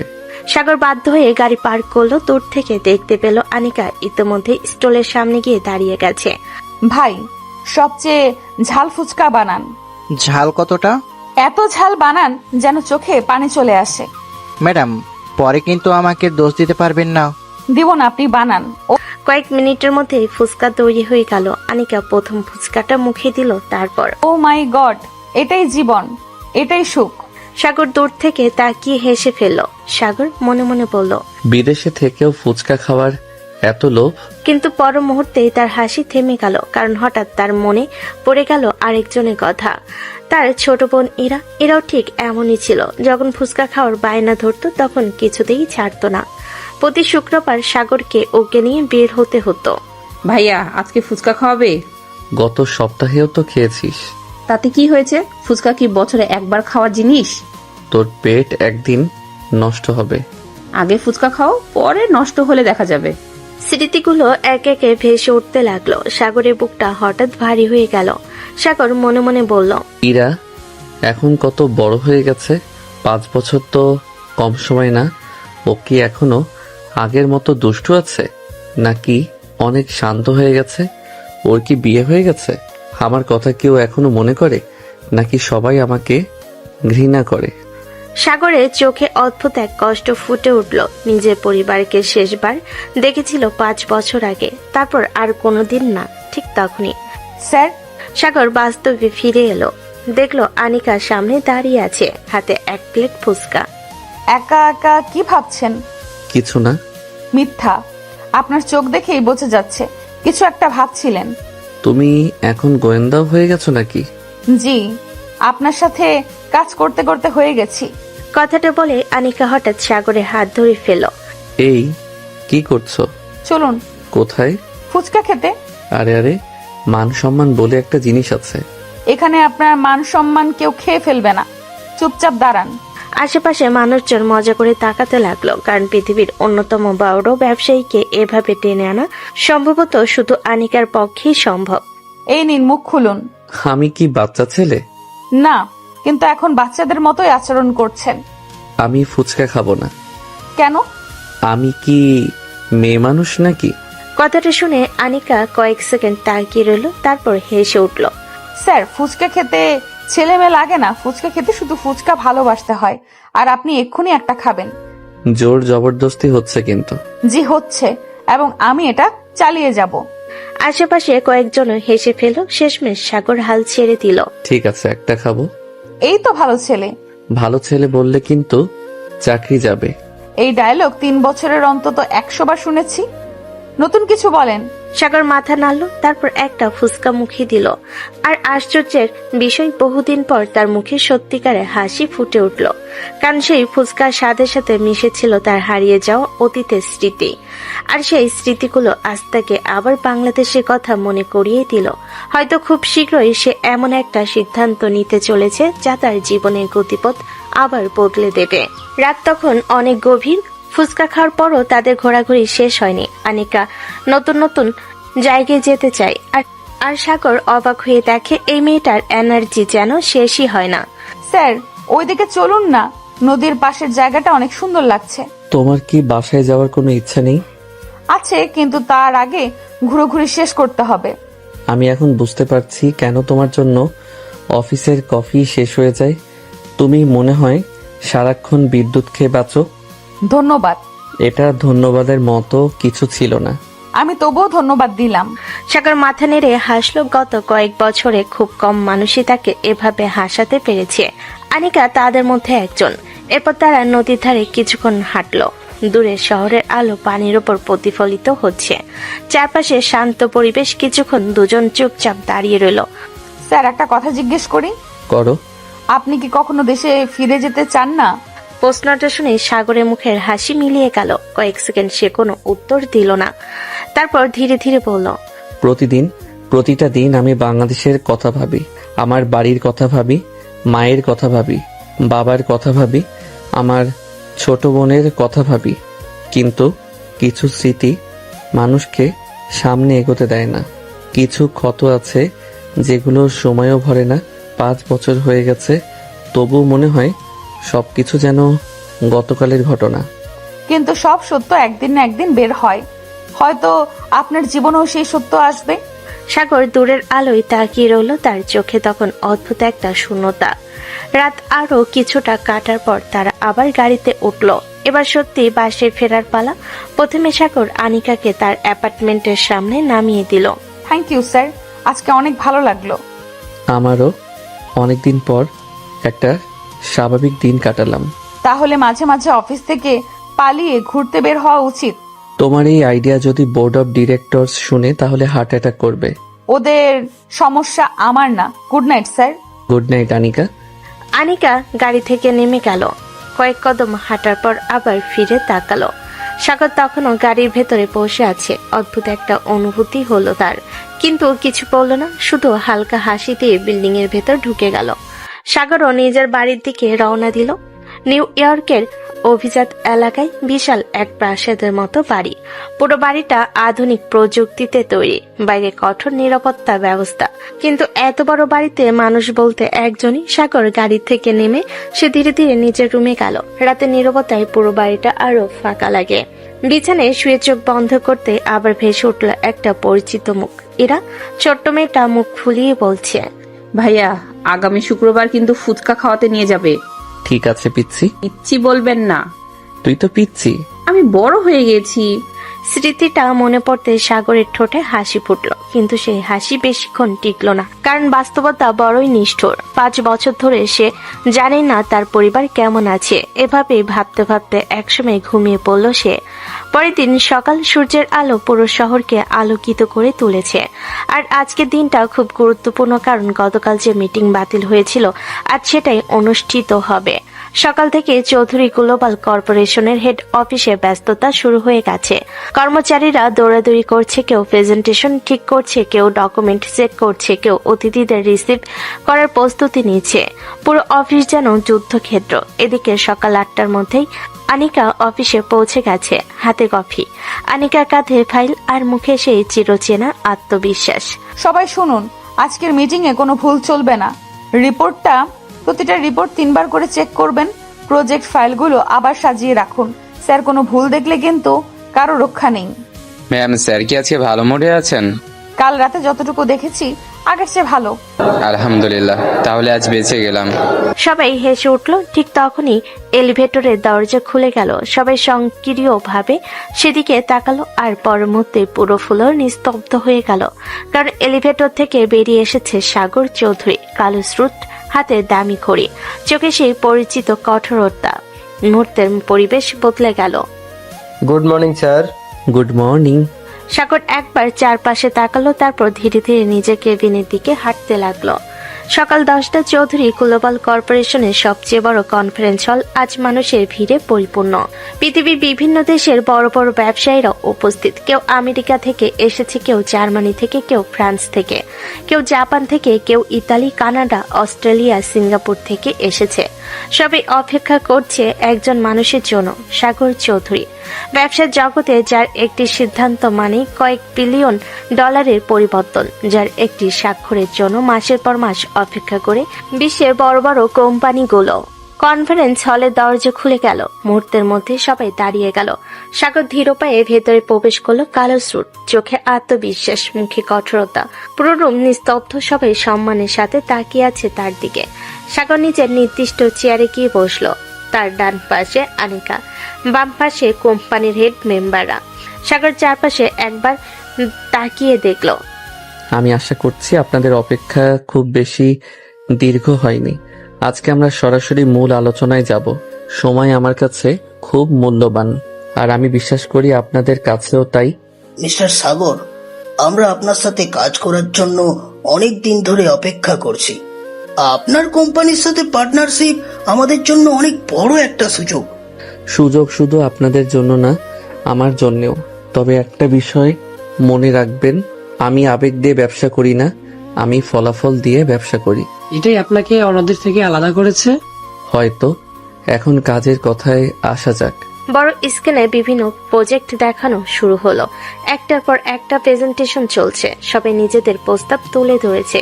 2 ঘন্টা কেটে গেল। এরপর জাপানের একটি বড় কোম্পানি প্রতিনিধি উঠে দাঁড়ালো। আমরা চাই আপনার কোম্পানি আমাদের সাথে এশিয়ার নতুন টেকনোলজি প্রজেক্ট ইনভেস্ট করুক। সাগর ফাইলটা হাতে নিয়ে কিছুক্ষণ দেখলো, তারপর শান্ত গলায় বলল, না। জি, আমি এই প্রজেক্টে ইনভেস্ট করব না। কেন? কারণ আপনারা আগামী 5 বছরের লাভ দেখাচ্ছেন, আমি আগামী 15 বছরের ভবিষ্যৎ দেখি। আপনাদের পরিকল্পনায় স্থায়িত্ব নেই। আজ লাভ হবে ঠিকই, কিন্তু 10 বছর পর এই প্রজেক্টের মূল্য অর্ধেক হয়ে যাবে। আমি এমন ব্যবসায় বিনিয়োগ করি না যেটার ভবিষ্যৎ দুর্বল। জাপানি প্রতিনিধির মুখ শুকিয়ে গেল। কেউ প্রতিবাদ করলো না, কারণ সবাই জানে সাগর চৌধুরীর সিদ্ধান্ত খুব কমই ভুল হয়। কিছুক্ষণ পর কানাডার প্রতিনিধি কথা বলল। আমাদের নতুন এনার্জি প্রজেক্ট সম্পর্কে আপনার মতামত কি? এই প্রজেক্ট আমি অনুমোদন দিচ্ছি, তবে আমার কিছু শর্ত থাকবে। প্রথমত, পরিবেশের ক্ষতি করা যাবে না। দ্বিতীয়ত, স্থানীয় কর্মীদের অগ্রাধিকার দিতে হবে। তৃতীয়ত, লাভের চেয়ে দীর্ঘমেয়াদী স্থায়িত্বকে বেশি গুরুত্ব দিতে হবে। আমরা আপনার সব সপ্তাহে মেনে নিচ্ছি। তাহলে ডিল সম্পন্ন। মুহূর্তের মধ্যে সবাই হাততালি দিল। আনিকা পাশে বসে সব দেখছে। 3 বছর ধরে সে সাগরের সাথে কাজ করছে, কিন্তু প্রতিবারই সে অবাক হয়। এই মানুষটা যখন অফিসে থাকে তখন সম্পূর্ণ অন্য মানুষ হয়ে যায়। যে মানুষ গত রাতে ফুসকা নিয়ে তর্ক করছিল, আজ সেই মানুষটাই কয়েক বিলিয়ন ডলারের সিদ্ধান্ত নিয়েছে। এরপর ইতালির প্রতিনিধিরা কথা বলেন। আমরা ইউরোপে আপনার কোম্পানির নতুন শাখা খুলতে চাই। লোকেশন? মিলান। না। কেন? মিলান ভালো শহর, কিন্তু আমি রোম চাই। রোমের বাজার আগামী 10 বছরে অনেক দ্রুত বৃদ্ধি পাবে। যেখানে সবাই বর্তমান দেখে, আমি ভবিষ্যৎ দেখি। আপনার বিশ্লেষণ অসাধারণ। এজন্যই আমি এই চেয়ারে বসে আছি। পুরো রুম আবার নীরব হয়ে গেল, কারণ কথাটা সত্য। এই অবস্থানে পৌঁছাতে সহজ নয়। এখানে শুধু টাকা থাকলেই হয় না, বুদ্ধি, ধৈর্য, দূরদর্শিতা সবকিছুর প্রয়োজন হয়। মিটিং চলতেই থাকলো, একটার পর একটা প্রজেক্ট, একটার পর একটা আলোচনা। সবাই নিজেদের মতামত দিচ্ছে, কিন্তু শেষ সিদ্ধান্ত একটাই, সাগরের। কারণ এই সাম্রাজ্যের মালিক সে। দুপুর গড়িয়ে বিকেল হয়ে গেল। অবশেষে শেষ প্রজেক্টের ফাইলও বন্ধ হলো। জার্মান ব্যবসায়ী উঠে দাঁড়িয়ে বলল, আজ আমি আবার বুঝলাম কেন আপনাকে বিজনেস টাইকুন বলা হয়। আপনার সিদ্ধান্ত নেওয়ার ক্ষমতা সত্যিই অসাধারণ। আমি পৃথিবীর অনেক সফল ব্যবসায়ীদের সাথে কাজ করেছি, কিন্তু আপনার মতো দূরদর্শী মানুষ খুব কম দেখেছি। আজকে আমি অনেক কিছু শিখেছি। ব্যবসায় একটা বিষয় সবসময় মনে রাখবেন, টাকা উপার্জন করা কঠিন নয়, কঠিন হলো সেই টাকা ধরে রাখা। আর তার থেকেও কঠিন হলো এমন একটা সাম্রাজ্য তৈরি করা যেটা আপনার অনুপস্থিতিতেও টিকে থাকবে। আমি শুধু ব্যবসা করি না, আমি ভবিষ্যৎ তৈরি করি। পুরো কনফারেন্স হল হাততালিতে ভরে গেল। আনিকা চুপচাপ সাগরের দিকে তাকিয়ে রইল। তার মনে একটাই কথা ঘুরছে, 5 বছর আগে যাকে সবাই অপরাধী ভেবেছিল, আজ সেই মানুষটাই পৃথিবীর অন্যতম ক্ষমতাশালী ব্যবসায়ী। কিন্তু কেউ জানে না তার অতীতের অন্ধকার এখনো শেষ হয়নি, আর খুব শীঘ্রই সেই অতীত আবার তার দরজায় কড়া নাড়বে। বাংলাদেশ বিকেলের সময় শেষ। একসময় যে বাড়িটা হাসি আনন্দে ভরে থাকতো, আজ সেখানে এক ধরনের নীরবতা বাসা বেঁধেছে। 5 বছর আগে সেই ঘটনার পর যেন পুরো পরিবারটাই বদলে গেছে। বাড়ির দেওয়ালগুলো আগের মতোই আছে, উঠোনটাও আগের মতো আছে, কিন্তু মানুষগুলোর মুখে আর সেই আগের হাসি নেই। ডাইনিং রুমে বসে আছেন সাগরের মা, হাতে সাগরের ছোটবেলার একটা ছবি। ছবিটার দিকে তাকিয়ে থাকতে থাকতে তার চোখ ভিজে উঠল। আল্লাহ, আমার ছেলেটা এখন কোথায় আছে, কেমন আছে, খেয়েছে কিনা, ঘুমিয়েছে কিনা, অসুস্থ হলে মাথায় হাত রাখার মতো কেউ আছে কিনা তাও জানি না। 5 বছর হয়ে গেল, একবারও আমার ছেলেটা ফিরে এলো না, একবারও আমার সামনে এসে দাঁড়ালো না।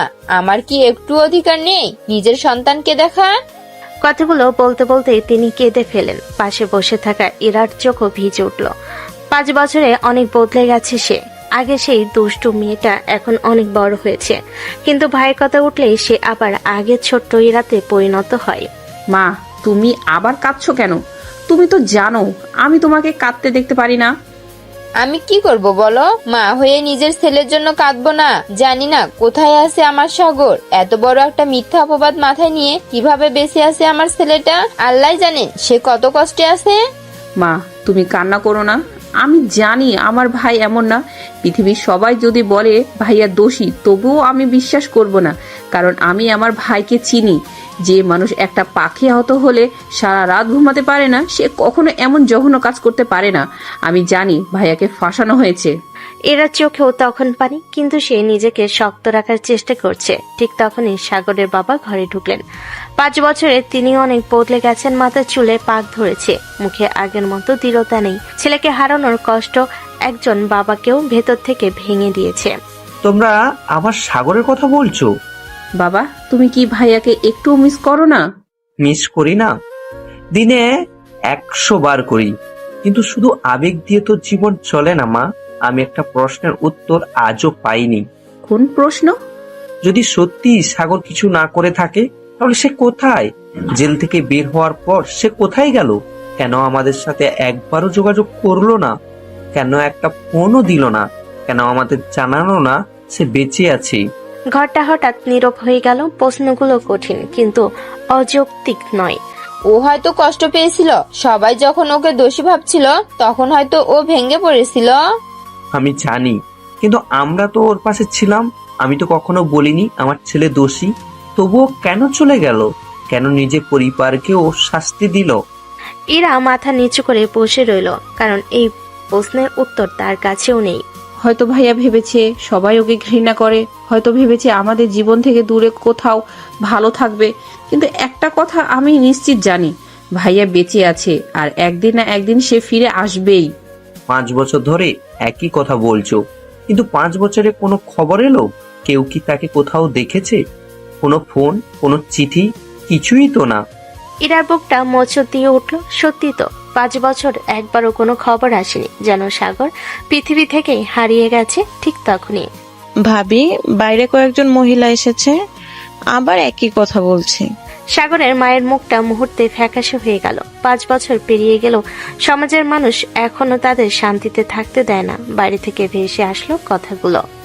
ওই বাড়ির ছেলেটা তো সেই ধর্ষণের মামলার আসামি ছিল, শুনেছি জেল থেকে বের হয়ে পালিয়ে গেছে। অপরাধী না হলে পালাবে কেন?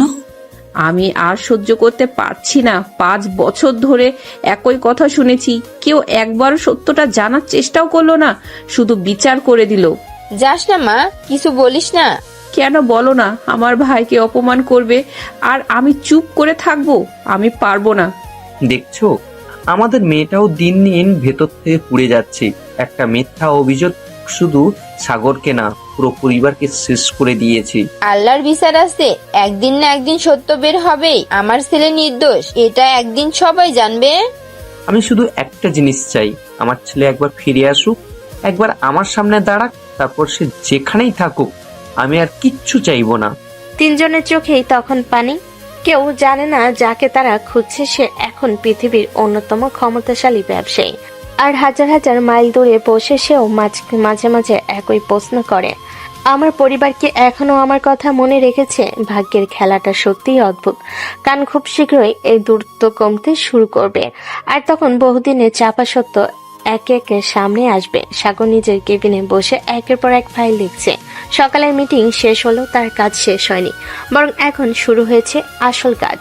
বিশাল কাছের জানালার ওপাশে নিউ ইয়র্ক শহর দেখা যাচ্ছে, আর টেবিলের উপরে ফাইলের পাহাড়। সাগর একটা ফাইল বন্ধ করে দীর্ঘশ্বাস ফেল। ঠিক তখনই দরজা খুলে ভেতরে ঢুকলো আনিকা। তার হাতে আরো অনেকগুলো ফাইলগুলো আকার দেখে সাগরের চোখ কপালে উঠে গেল। এইগুলো কি? ফাইল। সেটা আমিও দেখতে পাচ্ছি, কিন্তু এতগুলো কেন? কারণ আপনি পৃথিবীর অন্যতম বড় ব্যবসায়ী। আপনি যদি প্রতিদিন 3টা ফাইল সই করতেন তাহলে এত বড় সাম্রাজ্য গড়ে উঠতো না। আমার মনে হচ্ছে তুমি ইচ্ছা করে আমাকে কষ্ট দিচ্ছ। না স্যার, আমি শুধু আপনার বাস্তবতা মনে করিয়ে দিচ্ছি। বাস্তবতা খুব নিষ্ঠুর জিনিস। এত সই করতে করতে তো আমার হাতই ব্যথা হয়ে যাবে। ব্যথা হলে ডাক্তার দেখাবো, কিন্তু ফাইলগুলো আজই শেষ করে দেব। আমি এখন বুঝতে পারছি আমার কোম্পানির আসল বস কে। অবশ্যই বুঝতে পারলেন। আমি শুধু নামমাত্র মালিক, আসল ক্ষমতা হাতের। এতদিনে সত্যি উপলব্ধি হলো দেখে ভালো লাগছে। সাগর হেসে মাথা নাড়ল, তারপর একটা ফাইল খুলে সই করলো। বলল, জানো, মাঝে মাঝে মনে হয় এত টাকা পয়সার কোনো দরকার ছিল না। শান্তিতে ঘুমানোই সবচেয়ে বড় বিলাসিতা। এই জন্যই গরিব মানুষ ভালো। অল্প টাকা অল্প চিন্তা, যত বেশি টাকা তত বেশি টেনশন, যত বড় ব্যবসা তত বড় মাথা ব্যথা, যত বেশি সম্পদ তত বেশি রাতের ঘুম হারাম। বাহ, আজকে তো বেশ দার্শনিক হয়ে গেছো। আমি সত্য কথাই বলছি। অনেক সময় সাধারণ মানুষের জীবন ধনী মানুষের চেয়ে বেশি শান্তির হয়। তাহলে একটা কাজ করি। কি কাজ? তোমাকে একজন গরিব লোকের সাথে বিয়ে দিয়ে দেই, তাহলে সারা জীবন শান্তিতে থাকতে পারবে। কথা শুনে আনিকা একটু লজ্জা পেল না, বরং চেয়ারে হেলান দিয়ে বলল, আমার কোনো আপত্তি নেই, শুধু মানুষটা ভালো হতে হবে, আমাকে সম্মান করতে হবে, আমার পরিবারের সম্মান করতে হবে, আর আমাকে বুঝতে হবে, তাহলেই হবে। ও, দেখছি শর্ত কম না। এগুলো কোনো শর্ত না, এগুলো মানুষের মৌলিক গুণ। ভালো মানুষ হলে এমনিতেই থাকবে। আর যদি গরিব লোকটা দেখতে খারাপ হয়? সমস্যা নেই, চেহারা দেখে তো সংসার চলে না। যদি তার ব্যাংক ব্যালেন্সে মাত্র $100 থাকে? তবুও সমস্যা নেই, সৎ ভাবে উপার্জন করলেই হলো। যদি সে ছোট একটা চাকরি করে? তবুও সমস্যা নেই, মানুষটা ভালো হলেই হবে। তোমার কথাবার্তা শুনে মনে হচ্ছে তুমি বিয়ের জন্য অনেক প্রস্তুতি নিয়ে রেখেছো। আমি বাস্তববাদী, আপনার মতো না। আমি আবার কি করলাম? আপনি ভাবেন পৃথিবীর সব সমস্যা টাকা দিয়ে সমাধান করা যায়। বেশিরভাগ যায়ও। সব না, কিছু জিনিস আছে যেগুলোর দাম টাকা দিয়ে মাপা যায় না। যেমন? বিশ্বাস, ভালোবাসা, পরিবার, মনের শান্তি। কথাগুলো বলেই আনিকা চুপ হয়ে গেল। সাগরও কিছুক্ষণ চুপচাপ রইল, কারণ কথাগুলো তার বুকের ভেতরে গিয়ে আঘাত করলো। বিশ্বাস, পরিবার, ভালোবাসা, এই তিনটা জিনিস তো 5 বছর আগে তার জীবন থেকে হারিয়ে গিয়েছিল। সাগর দ্রুত বিষয়টা বদলানোর জন্য বলল, ঠিক আছে, তাহলে আমি কাল থেকে তোমার জন্য গরিব পাত্র খোঁজা শুরু করছি। খুঁজতে পারেন, আমি অপেক্ষা করছি। এত আত্মবিশ্বাস কেন? কারণ আপনি খুঁজে পাবেন না। কেন? কারণ আপনি যাকে দেখবেন তার মধ্যে কোনো না কোনো সমস্যা খুঁজে বের করবেন, তারপর বলবেন এই ছেলে চলবে না, ওই ছেলে চলবে না, এই ছেলের উচ্চতা কম, ওই ছেলের আত্মবিশ্বাস কম, এই ছেলের ভবিষ্যৎ নেই, ওই ছেলের সাহস নেই। আমি কি এত খারাপ? আপনি খুব খুঁতখুঁতে। আর তুমি? আমি বাস্তববাদী। না, তুমি ভয়ঙ্কর। ধন্যবাদ। আবার ধন্যবাদ। আপনার মুখ থেকে বের হওয়া সব কথাই আমি প্রশংসা হিসেবেই নেই। একদিন তোমার জন্য সত্যিই সমস্যা হবে। সেদিন দেখা যাবে। দুজনেই হেসে উঠল। অনেকদিন পর সাগরে কেবিনে এমন প্রাণখোলা হাসির শব্দ শোনা গেল। বাইরে দাঁড়িয়ে থাকা কয়েকজন কর্মচারী অবাক, কারণ তাদের কঠোর বসকে এভাবে হাসতে খুব কমই দেখা যায়। আর সাগর নিজেও বুঝতে পারছে না কবে থেকে এই মেয়েটার উপস্থিতি তার দিনের সবচেয়ে স্বাভাবিক অংশ হয়ে গেছে। রাত অনেক হয়েছে, বিশাল বাড়িটা সব আলো নিভে গেছে, শুধু সাগরের রুমের জানালার পাশে একটা হালকা আলো জ্বলছে। বিছানায় শুয়ে আছে সে, কিন্তু ঘুম আসছে না। এটা নতুন কিছু না, গত 5 বছরে এমন অসংখ্য রাত কেটেছে তার। চারপাশে সবকিছু আছে, টাকা আছে, ক্ষমতা আছে, সম্মান আছে, নাম আছে। পৃথিবীর বড় বড় ব্যবসায়ীরা তার সাথে দেখা করার জন্য মাসের পর মাস অপেক্ষা করে, কিন্তু তবুও একটা শূন্যতা রয়ে গেছে, যেটা কখনো কোনো কিছু দিয়েই পূরণ করা যায় না। সাগর ছাদের দিকে তাকিয়ে দীর্ঘশ্বাস ফেলল। এভাবে আর কতদিন? সকাল থেকে রাত পর্যন্ত শুধু কাজ, মিটিং, ফাইল, ব্যবসা। জীবনটা যেন একটা মেশিন হয়ে গেছে। মানুষ তো শুধু টাকা উপার্জন করার জন্য জন্মায় না, মানুষের একজন সঙ্গীও দরকার, যার সাথে নিজের কথা বলা যায়, যার কাছে নিজের কষ্টগুলো বলা যায়, যে মানুষটার দিনের শেষে পাশে বসে বলবে সব ঠিক হয়ে যাবে। কিছুক্ষণ চুপ করে রইল সে, তারপর চোখ বন্ধ করলো। আর তখনই তার সামনে ভেসে উঠল একটা পরিচিত মুখ। আনিকা। মেয়েটা দুষ্টু হাসি, অকারণে তর্ক করা, প্রতিটা কথার জবাব দেওয়া, ফুচকার জন্য জেদ ধরা, অফিসে তাকে বকা দেওয়া, সবকিছু একে একে মনে পড়তে লাগলো। সাগর হালকা হেসে ফেলল। আচ্ছা, আমি কি সত্যি আনিকাকে পছন্দ করতে শুরু করেছি, নাকি অনেকদিন একসাথে কাজ করার কারণে এমন মনে হচ্ছে? কিন্তু ওকে ছাড়া এখন অফিসটা কেমন যেন অসম্পূর্ণ লাগে। ও একদিন ছুটি নিলেও পুরো দিন বিরক্ত লাগে। ওর সাথে কথা না বললে দিনটাই যেন শেষ হয় না। আমি কি ওকে একবার বলে দেখব? কিন্তু যদি না করে দেয়, যদি বলে সে আমাকে সেভাবে দেখে না, যদি চাকরিটাই ছেড়ে দেয়, তাহলে তো সমস্যা হয়ে যাবে। ওকে হারাতে চাই না আমি। আবার কিছুক্ষণ চুপ। হঠাৎ তার মুখে অন্যরকম ভাব ফুটে উঠল। না, ভয় পাওয়ার কি আছে? আনিকা তো আমার অতীতের সব কিছু জানে। 5 বছর আগের ঘটনা জানে আমি কিভাবে ভেঙে পড়েছিলাম, জানে আমি কি হারিয়েছি, জানে আমি কিভাবে আবার দাঁড়িয়েছি। এত কিছু জানার পরেও তো সে আমার পাশেই আছে। তাহলে যদি সত্যি আমার জীবনে আসতে চায়, আসবে। আর যদি না চায়, আমি কখনো জোর করব না। ঠিক আছে, কালকে বলবো, যা হবার হবে। পরের দিন সকাল, চৌধুরী গ্লোবাল কর্পোরেশনের অফিস। আনিকা যথারীতি সবার আগে এসে পৌঁছেছে। হাতে কফি, কাঁধে ফাইল, মুখে আত্মবিশ্বাস। নিজের ডেস্কে বসে কিছু কাজ করছিল। ঠিক তখনই ইন্টারকম বেজে উঠল। আনিকা, আমার কেবিনে আসো। জি sir, may I come in? Come in. Anika ভেতরে ঢুকতেই কিছুটা অবাক হলো, কারণ আজ সাগরকে একটু অস্বাভাবিক লাগছে। সাধারণত সকালে কাজ শুরু করে দেয়, কিন্তু আজ তার সামনে কোনো ফাইল খোলা নেই, বরং সে চুপচাপ বসে আছে। স্যার, সব ঠিক আছে? আপনাকে আজকে একটু টেনশনে মনে হচ্ছে। হ্যাঁ, মানে একটা কথা ছিল। বলুন। ব্যাপারটা অফিসের না, তাহলে ব্যক্তিগত। আনিকা ঠোঁটের কোণে হালকা হাসি ফুটে উঠল, কিন্তু সে কিছু বলল না, শুধু চুপচাপ দাঁড়িয়ে রইল।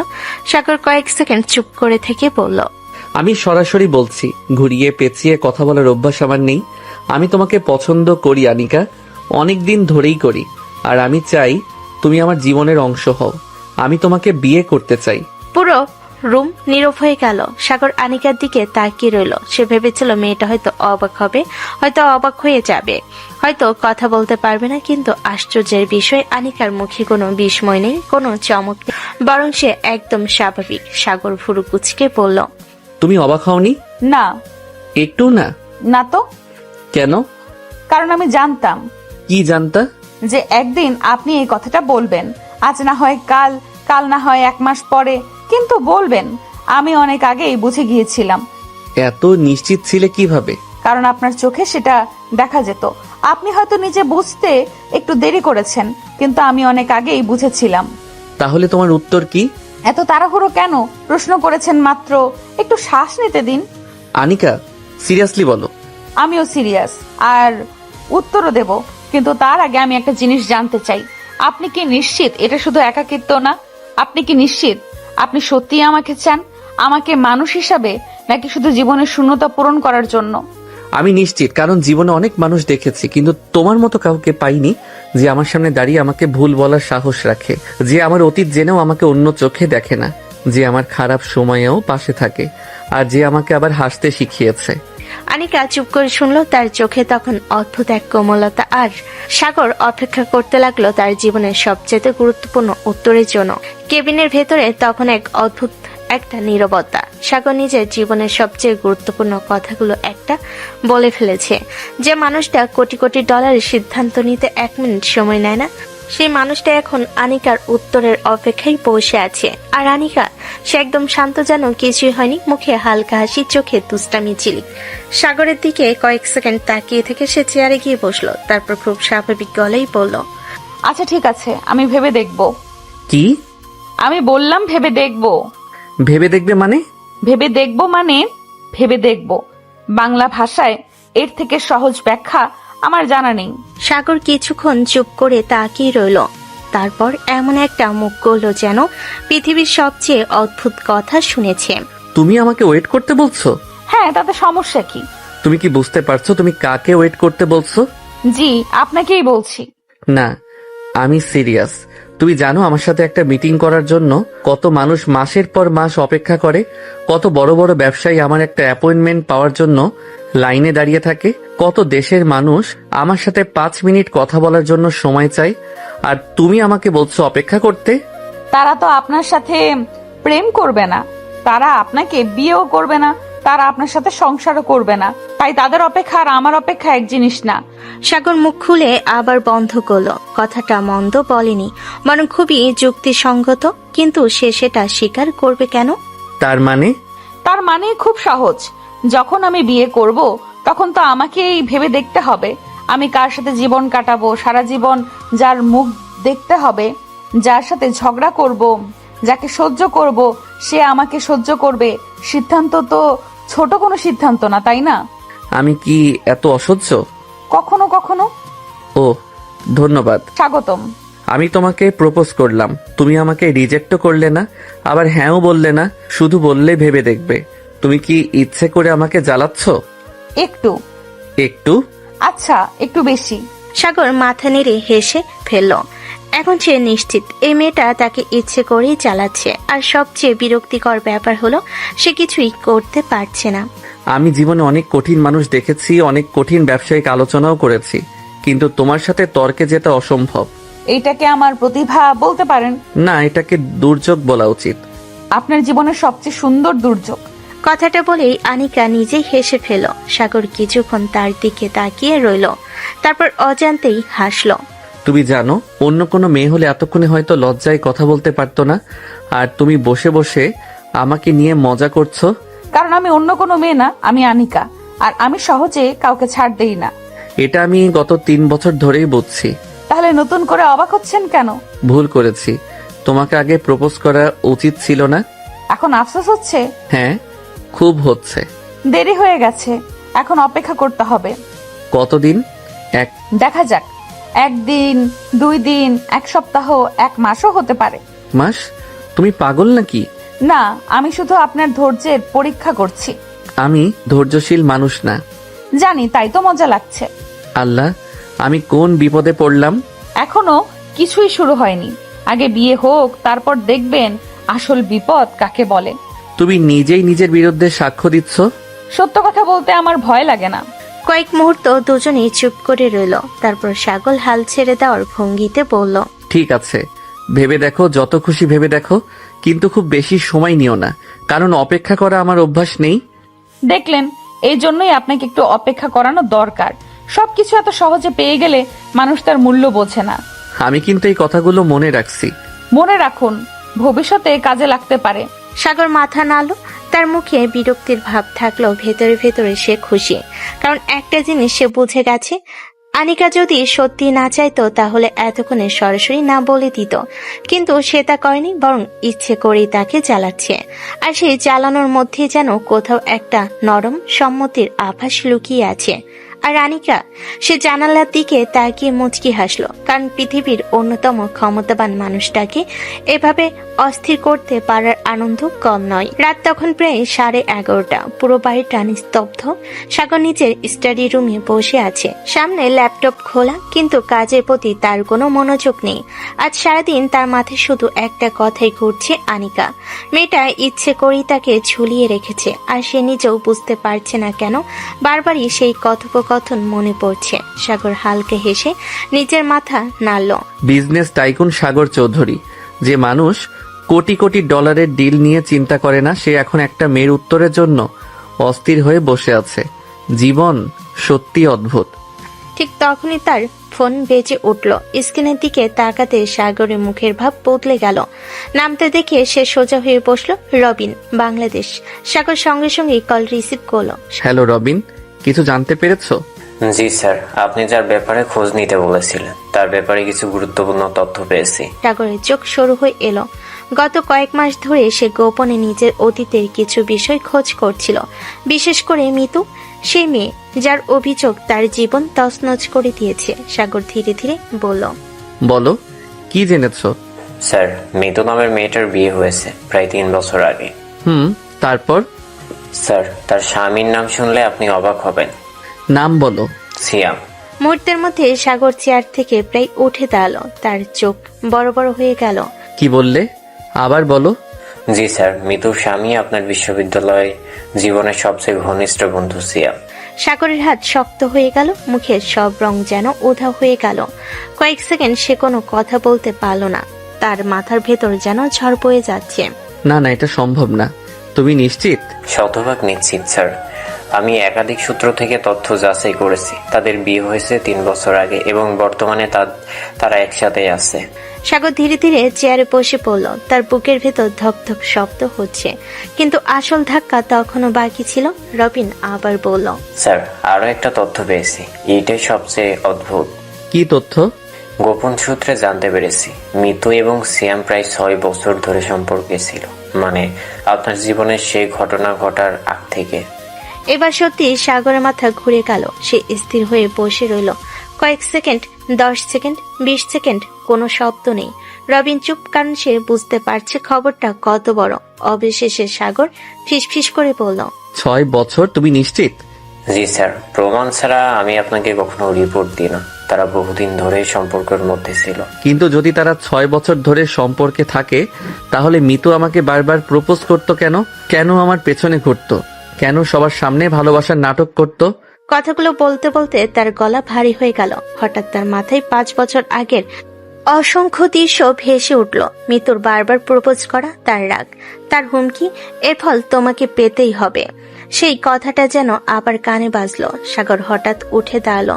তার চোখে এখন আর হতবাক ভাব নেই, বরং অন্য কিছু সন্দেহ, ভয়ঙ্কর সন্দেহ। রবিন, আরো খোঁজ নাও। আমি সব জানতে চাই, একটাও তথ্য বাদ যাবে না। মিতু, সিয়াম, তাদের পরিবার, তাদের পুরনো যোগাযোগ, সবকিছু। জি স্যার, আমি কাজ শুরু করে দিচ্ছি। যত টাকা লাগে লাগুক, আমি সত্য জানতে চাই। 5 বছর আগে আসলে কি হয়েছিল আমি জানতে চাই। ইনশাআল্লাহ স্যার, খুব দ্রুত রিপোর্ট নিয়ে আসবো। কল কেটে গেল। পুরো রুম আবার নিস্তব্ধ, কিন্তু এবার সেই নীরবতার আগের মতো নেই। সাগর জানালার সামনে গিয়ে দাঁড়ালো। দূরে শহরের আলো জ্বলছে, কিন্তু তার চোখে এখন অন্য ছবি। মিতুর মুখ, সিয়ামের মুখ, আর 5 বছর আগে সেই রাত। না, এতদিন আমি ভেবেছি এটা শুধু একটা দুর্ঘটনা ছিল, কিন্তু এখন মনে হচ্ছে এর পেছনে আরো বড় কিছু আছে। যদি সত্যি মিতু আর সিয়াম আগে থেকেই সম্পর্কে থাকে তাহলে পুরো ঘটনাটা নতুনভাবে ভাবতে হবে। তাহলে কি আমাকে ইচ্ছে করে ফাঁসানো হয়েছিল? তাহলে কি আমার সবচেয়ে কাছের মানুষই আমার সর্বনাশ করেছে? তুই যদি সত্যি আমার সাথে বিশ্বাসঘাতকতা করে থাকিস তাহলে আমি তোকে কখনো ক্ষমা করব না। আমি আমার জীবন হারিয়েছি, আমার পরিবার হারিয়েছি, আমার সম্মান হারিয়েছি। এই 5 বছর আমি একা কাটিয়েছি। এর পেছনে যদি তোর হাত থাকে তাহলে সত্য সামনে আসবেই। কয়েক মুহূর্ত চুপ থেকে সে গভীর শ্বাস নিল, তারপর ধীরে ধীরে বলল, না, এবার আর দূরে বসে থাকলে হবে না। আমাকে বাংলাদেশে যেতে হবে, নিজের চোখে সব দেখতে হবে। 5 বছর আগে কি হয়েছিল সেটা জানতে হবে। আমি আর পালিয়ে বেড়াবো না। এবার সত্যের মুখোমুখি দাঁড়ানোর সময় এসেছে। সেই মুহূর্তে সাগর চৌধুরী একটা সিদ্ধান্ত নিয়ে ফেলল। যে দেশে সে 5 বছর আগে অপমানিত হয়ে চলে গিয়েছিল সেই দেশে সে ফিরবে। তবে এবার অসহায় সাগর হিসাবে নয়, ফিরবে আমেরিকার প্রভাবশালী বিজনেস টাইকুন সাগর চৌধুরী হিসাবে। তার অজান্তেই হাজার হাজার মাইল দূরে বাংলাদেশে ভাগ্য আবার ধীরে ধীরে পুরনো হিসাব মেলানোর প্রস্তুতি নিতে শুরু করেছে। কয়েকদিন কেটে গেছে। এই কয়েকদিনে সাগর এক মুহূর্ত সময় নষ্ট করেনি। রবিনের মাধ্যমে একের পর এক তথ্য বের করেছে, পুরনো রেকর্ড, পূর্ণ সাক্ষী, ফোন কলের তথ্য, মিতু আর সিয়ামের অতীত, সবকিছু। যতই তদন্ত এগিয়েছে ততই স্পষ্ট হয়েছে 5 বছর আগের ঘটনাটা কোনো দুর্ঘটনা ছিল না, বরং পরিকল্পিত ষড়যন্ত্র। এদিকে আনিকাও সবকিছু জেনে গেছে। প্রতিটা রাত সাগরের পাশে বসে তাকে সাহস দিয়েছে। একদিন রাতে, তুমি আর কতদিন এই অতীত থেকে পালিয়ে বেড়াবে সাগর? যদি সত্যি নির্দোষ হও তাহলে সত্যকে সামনে নিয়ে আসো, নিজের পরিবারকে ফিরিয়ে আনো, নিজের সম্মান ফিরিয়ে আনো। আমি ভয় পাই না, কিন্তু আবার সবকিছুর মুখোমুখি হতে ইচ্ছে করে না। তোমাকে করতেই হবে, কারণ তোমার মা আজও তোমার জন্য কাঁদছে, তোমার বাবা আজও অপেক্ষা করছে, তোমার বোন আজও বিশ্বাস করে তার ভাই নির্দোষ। তুমি শুধু নিজের জন্য না, তাদের জন্য ফিরে যাবে। সেদিনই সিদ্ধান্ত নিয়েছিল সাগর, সে বাংলাদেশে ফিরবে, সব সত্য প্রকাশ করবে এবং সব ঝামেলা শেষ করে নতুন জীবন শুরু করবে বাংলাদেশ।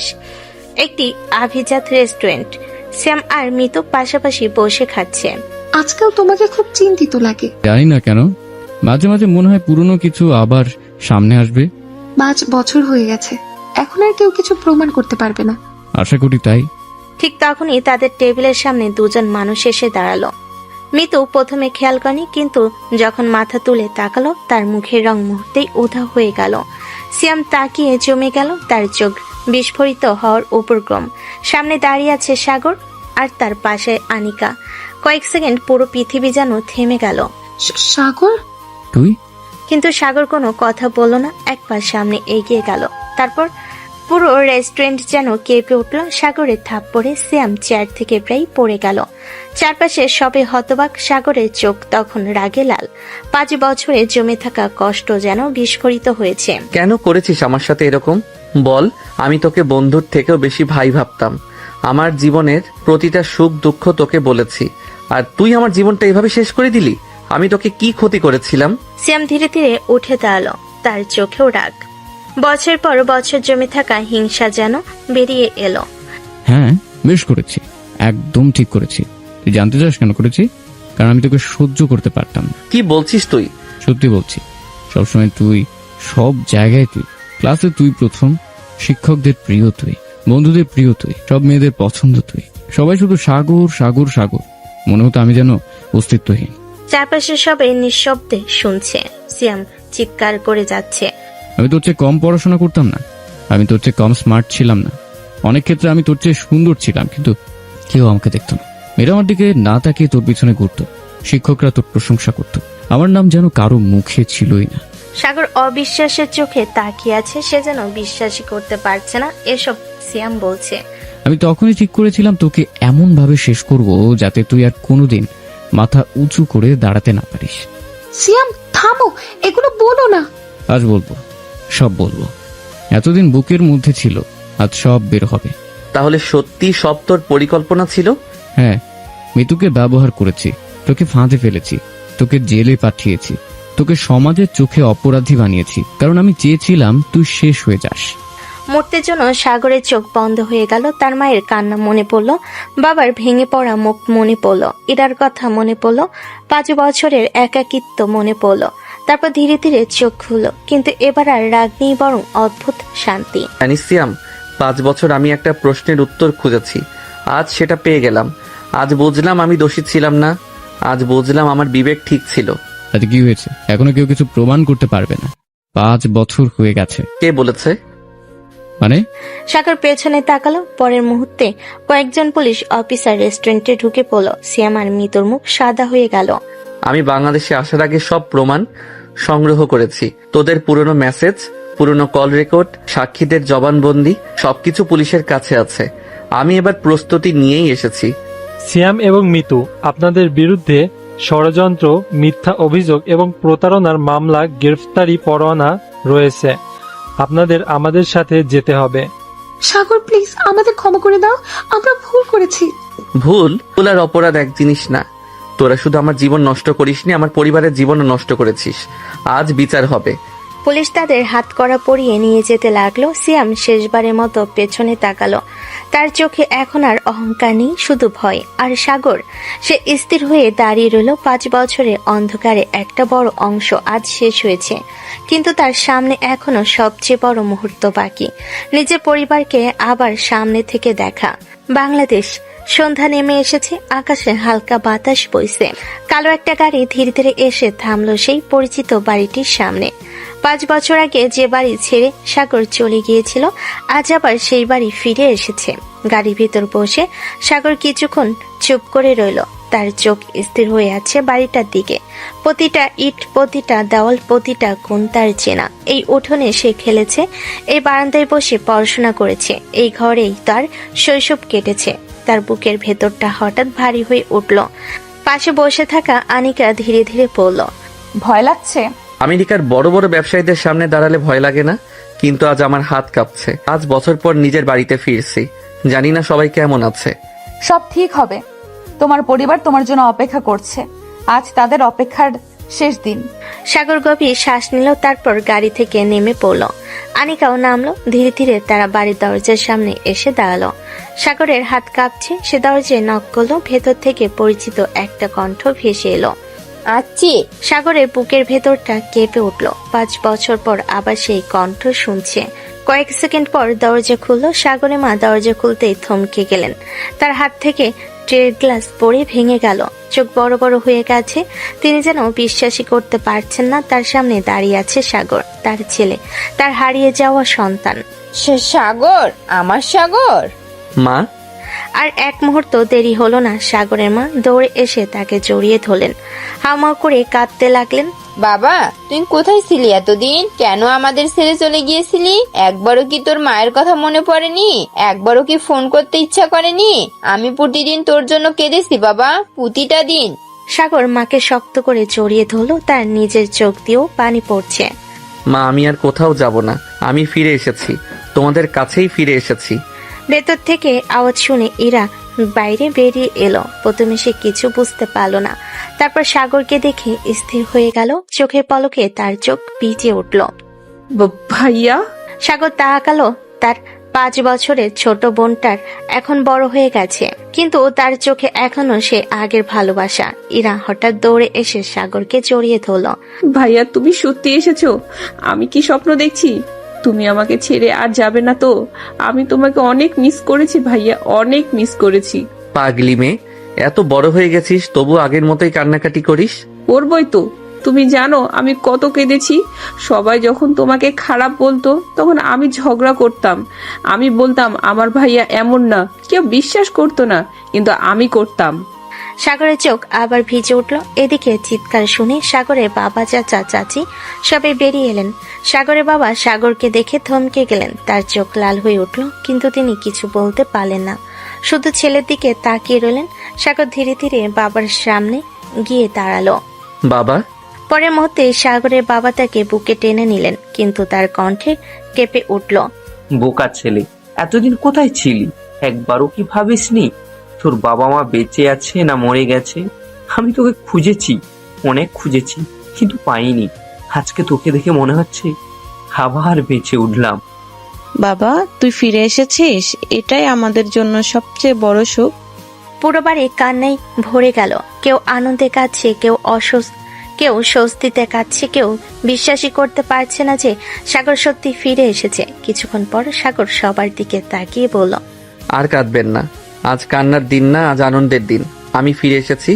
আজ আমার ঘাড়ে কোনো পাপের বোঝা নেই, কোনো মিথ্যা অপবাদ নেই। আমি আজ নির্দোষ প্রমাণিত হয়েছি। আসল অপরাধীরা ধরা পড়েছে, তারা শাস্তি পাবে। আমি আজ মাথা উঁচু করে আপনাদের সামনে দাঁড়িয়েছি। সবাই আবেগে কেঁদে ফেলল। সাগরের মা দুহাত তুলে বললেন, আলহামদুলিল্লাহ, আমি জানতাম আমার ছেলে নির্দোষ। আল্লাহ এতদিন পর হলেও সত্য প্রকাশ করেছেন। ঠিক তখনই তার চোখ পড়ল সাগরের পেছনে দাঁড়িয়ে থাকা আনিকার দিকে। আনিকা এতক্ষণ চুপ করে দাঁড়িয়ে সব দেখছিল। সাগরের মা অবাক হয়ে বললেন, বাবা, এই মেয়েটা কে? সবাই তখন আনিকার দিকে তাকালো। আনিকা একটু লজ্জা পেয়ে মাথা নিচু করল। সাগরের ঠোঁটে হালকা হাসি ফুটে উঠল। মা, ওর নাম আনিকা। আমার জীবনের সবচেয়ে কঠিন সময় ও আমার পাশে ছিল। যখন আমার পাশে কেউ ছিল না, তখনও ও ছিল। আমার অতীত জানে, আমার সব কষ্ট জানে, আর আমি ওকে পছন্দ করি। আমি ওকে বিয়ে করতে চাই। যদি তোমরা সবাই রাজি থাকো, তাহলে আমি আনিকাকে আমার জীবনের সঙ্গী করতে চাই। পুরো বাড়ি কয়েক সেকেন্ড চুপ হয়ে রইল। তারপর ইরা হঠাৎ চিৎকার করে উঠল, আমি রাজি, 100 বার রাজি। ভাইয়া তুমি আজই বিয়ে করো, আমি এখনই নাচ শুরু করে দিব। সবাই হেসে ফেল। সাগরের মা এগিয়ে এসে আনিকার হাত ধরলেন। তার চোখ ভেজা, কিন্তু মুখে মায়া ভরা হাসি। মা, আমার ছেলেকে এতদিন আগলে রাখার জন্য তোমাকে ধন্যবাদ। তুমি যদি সত্যি আমার ছেলেকে ভালোবেসে থাকো, তাহলে আজ থেকে তুমিও এই বাড়ির মেয়ে। আন্টি, না মা, আমি সাগরকে কখনো একা ছেড়ে যাব না। যতদিন বাঁচবো ওর সাথেই থাকবো। সাগরের মা সঙ্গে সঙ্গে তাকে বুকে জড়িয়ে ধরলেন। আর সাগর দাঁড়িয়ে দাঁড়িয়ে দেখল 5 বছর আগে যে পরিবারটা ভেঙে গিয়েছিল, আজ সেই পরিবারটা আবার এক হতে শুরু করেছে। সাগরের ফিরে আসার খবর মুহূর্তের মধ্যে আত্মীয় স্বজনদের মধ্যে ছড়িয়ে পড়ল। যে বাড়িটা এতদিন নীরব ছিল, আজ সেখানে উৎসবের আমেজ। এরা তো আনন্দে একেবারে পাগল হয়ে গেল। আমি কিছু শুনতে চাই না। 5 বছর পরে আমার ভাইয়া ফিরে এসেছে, আজই বিয়ে হবে। এতদিনের সব দুঃখের পর আজ আমাদের বাড়িতে শুধু আনন্দ হবে। মেয়েটাও তো আমাদের খুব পছন্দ হয়েছে, আর দেরি করার কি আছে? ঠিকই বলেছো, আল্লাহ এতদিন পর আমাদের ঘরে সুখ ফিরিয়ে দিয়েছেন, আমরা আর দেরি করব না। আনিকা লজ্জায় মাথা নিচু করে বসে আছে। সাগর তার দিকে তাকিয়ে মুচকি হাসলো। কি ম্যাডাম, এতদিন আমাকে অপেক্ষা করিয়েছো, এখন কি বলো? আমি তো শুধু ভেবে দেখছিলাম, সিদ্ধান্ত তো অনেক আগেই নিয়ে ফেলেছিলাম। তাহলে আমাকে জ্বালিয়েছিলে? একটু না, অনেক। উফ, তোমরা এখন থেকেই শুরু করে দিয়েছো, আগে বিয়েটা হোক। সবাই হেসে উঠল। সন্ধ্যা গড়িয়ে রাত। বাড়িটা আলোয় ঝলমল করছে। আত্মীয় স্বজন, প্রতিবেশী, পরিচিত মানুষের পুরো বাড়ি ভরে গেছে। অনেকেই সাগরকে দেখে আবেগে কেঁদে ফেলছে। যারা একসময় সন্দেহ করেছিল, তারাও আজ মাথা নিচু করে আছে, কারণ সত্য প্রকাশ পেয়েছে। আর সাগর আজ মাথা উঁচু করে দাঁড়িয়ে আছে। কাদের সাহেব এসে বসলেন, সবাইকে ডাকা হলো। আনিকা লাল শাড়ি পরে বসে আছে, লজ্জায় তার মুখ লাল হয়ে আছে। এরা বারবার এসে খোঁচা মারছে। ভাবি, এখনো সময় আছে, পালিয়ে যাবে নাকি? তোমার ভাইকে আমার মতো আর কে সামলাবে বলো? তাই আমাকেই করতে হবে। ওহ, বিয়ের আগেই জবাব দিতে শিখে গেছেন। ওদিকে সাগরও বসে আছে, তার মুখে আজ অনেকদিন পর সত্যিকারের শান্তি। সাগর চৌধুরী, আপনি কি অনিকা রহমানকে বিবাহ করতে রাজি আছেন? জি, আমি রাজি আছি। আলহামদুলিল্লাহ, আমি রাজি আছি। তৃতীয়বারও একই উত্তর। এইদিকে আনিকাও মৃদু কণ্ঠে সম্মতি দিল। কিছুক্ষণ পর কাজী সাহেব হাসি মুখে ঘোষণা করলেন, আলহামদুলিল্লাহ, আজ থেকে আপনারা স্বামী স্ত্রী। পুরো বাড়ি হাততালি আর আনন্দে ভরে গেল। এরা চিৎকার করে উঠল, ইয়ে, অবশেষে আমার ভাইয়ের বিয়ে হয়ে গেল। রাত গভীর, সব আনুষ্ঠানিকতা শেষ। অতিথিরা ধীরে ধীরে বিদায় নিয়েছে। ফুল দিয়ে সাজানো ঘরে বসে আছে আনিকা। তার বুকের ভেতর হালকা কাঁপুনি কাজ করছে। কিছুক্ষণ পর দরজা খুলে ভেতরে ঢুকলো সাগর। আজ প্রথমবারের মতো দুজন একা। সাগর ধীরে ধীরে এসে সামনে বসলো। কিছুক্ষণ দুজনে চুপ। তারপর সাগর হেসে বলল, এত চুপচাপ কেন? যে মেয়ে আমাকে সারাদিন কথা শোনায়, সে আজ এত শান্ত কেন? সব সময় কি এইরকম হওয়া যায়? দুজনেই মৃদু হেসে উঠল। কিছুক্ষণ পর সাগরের মুখটা গম্ভীর হয়ে গেল। যায় না, কিন্তু তোমার ক্ষেত্রে আমি সবকিছুই সম্ভব মনে করি। ধন্যবাদ। হঠাৎ ধন্যবাদ কেন? আমার জীবনে আসার জন্য, আমার অতীত জানার পরেও পাশে থাকার জন্য। আমি যখন নিজের উপর বিশ্বাস হারিয়ে ফেলেছিলাম তখন আমাকে আবার বাঁচতে শেখানোর জন্য। তোমাকে ধন্যবাদ দেওয়া উচিত আমার, কারণ তুমি আমাকে বিশ্বাস করেছো, নিজের জীবনে জায়গা দিয়েছো, আর সবচেয়ে বড় কথা তুমি আমাকে ভালোবেসেছো। আজ থেকে আর কোনো কষ্ট একা সহ্য করতে হবে না। তোমার কষ্ট আমার, আমার কষ্ট তোমার, আমরা একসাথে সবকিছু সামলাবো। একটা কথা বলি? বলো। তোমাকে প্রথম দিন দেখেই ভেবেছিলাম তুমি খুব রাগী মানুষ, কিন্তু এখন বুঝেছি তুমি আসলে অনেক নরম মনের। এই কথা কাউকে বলবে না, আমার সম্মান নষ্ট হয়ে যাবে। অনেক দেরি হয়ে গেছে, তোমার সব গোপন তথ্য এখন আমার কাছে আছে। তাহলে আমি বিপদে আছি। অনেক বড় বিপদে। আবারও দুজনের হাসি ভেসে উঠল। বাইরে রাত আরো গভীর হলো, আর ভেতরে দুজন মানুষ তাদের নতুন জীবনের স্বপ্ন বুনতে লাগলো। একটা জীবন যেখানে আর কোনো মিথ্যা অপবাদ নেই, কোনো অন্ধকার অতীত নেই, আছে শুধু বিশ্বাস, ভালোবাসা আর একসাথে পথ চলার প্রতিশ্রুতি। এভাবেই সাগর ও আনিকার নতুন জীবনের শুরু হলো।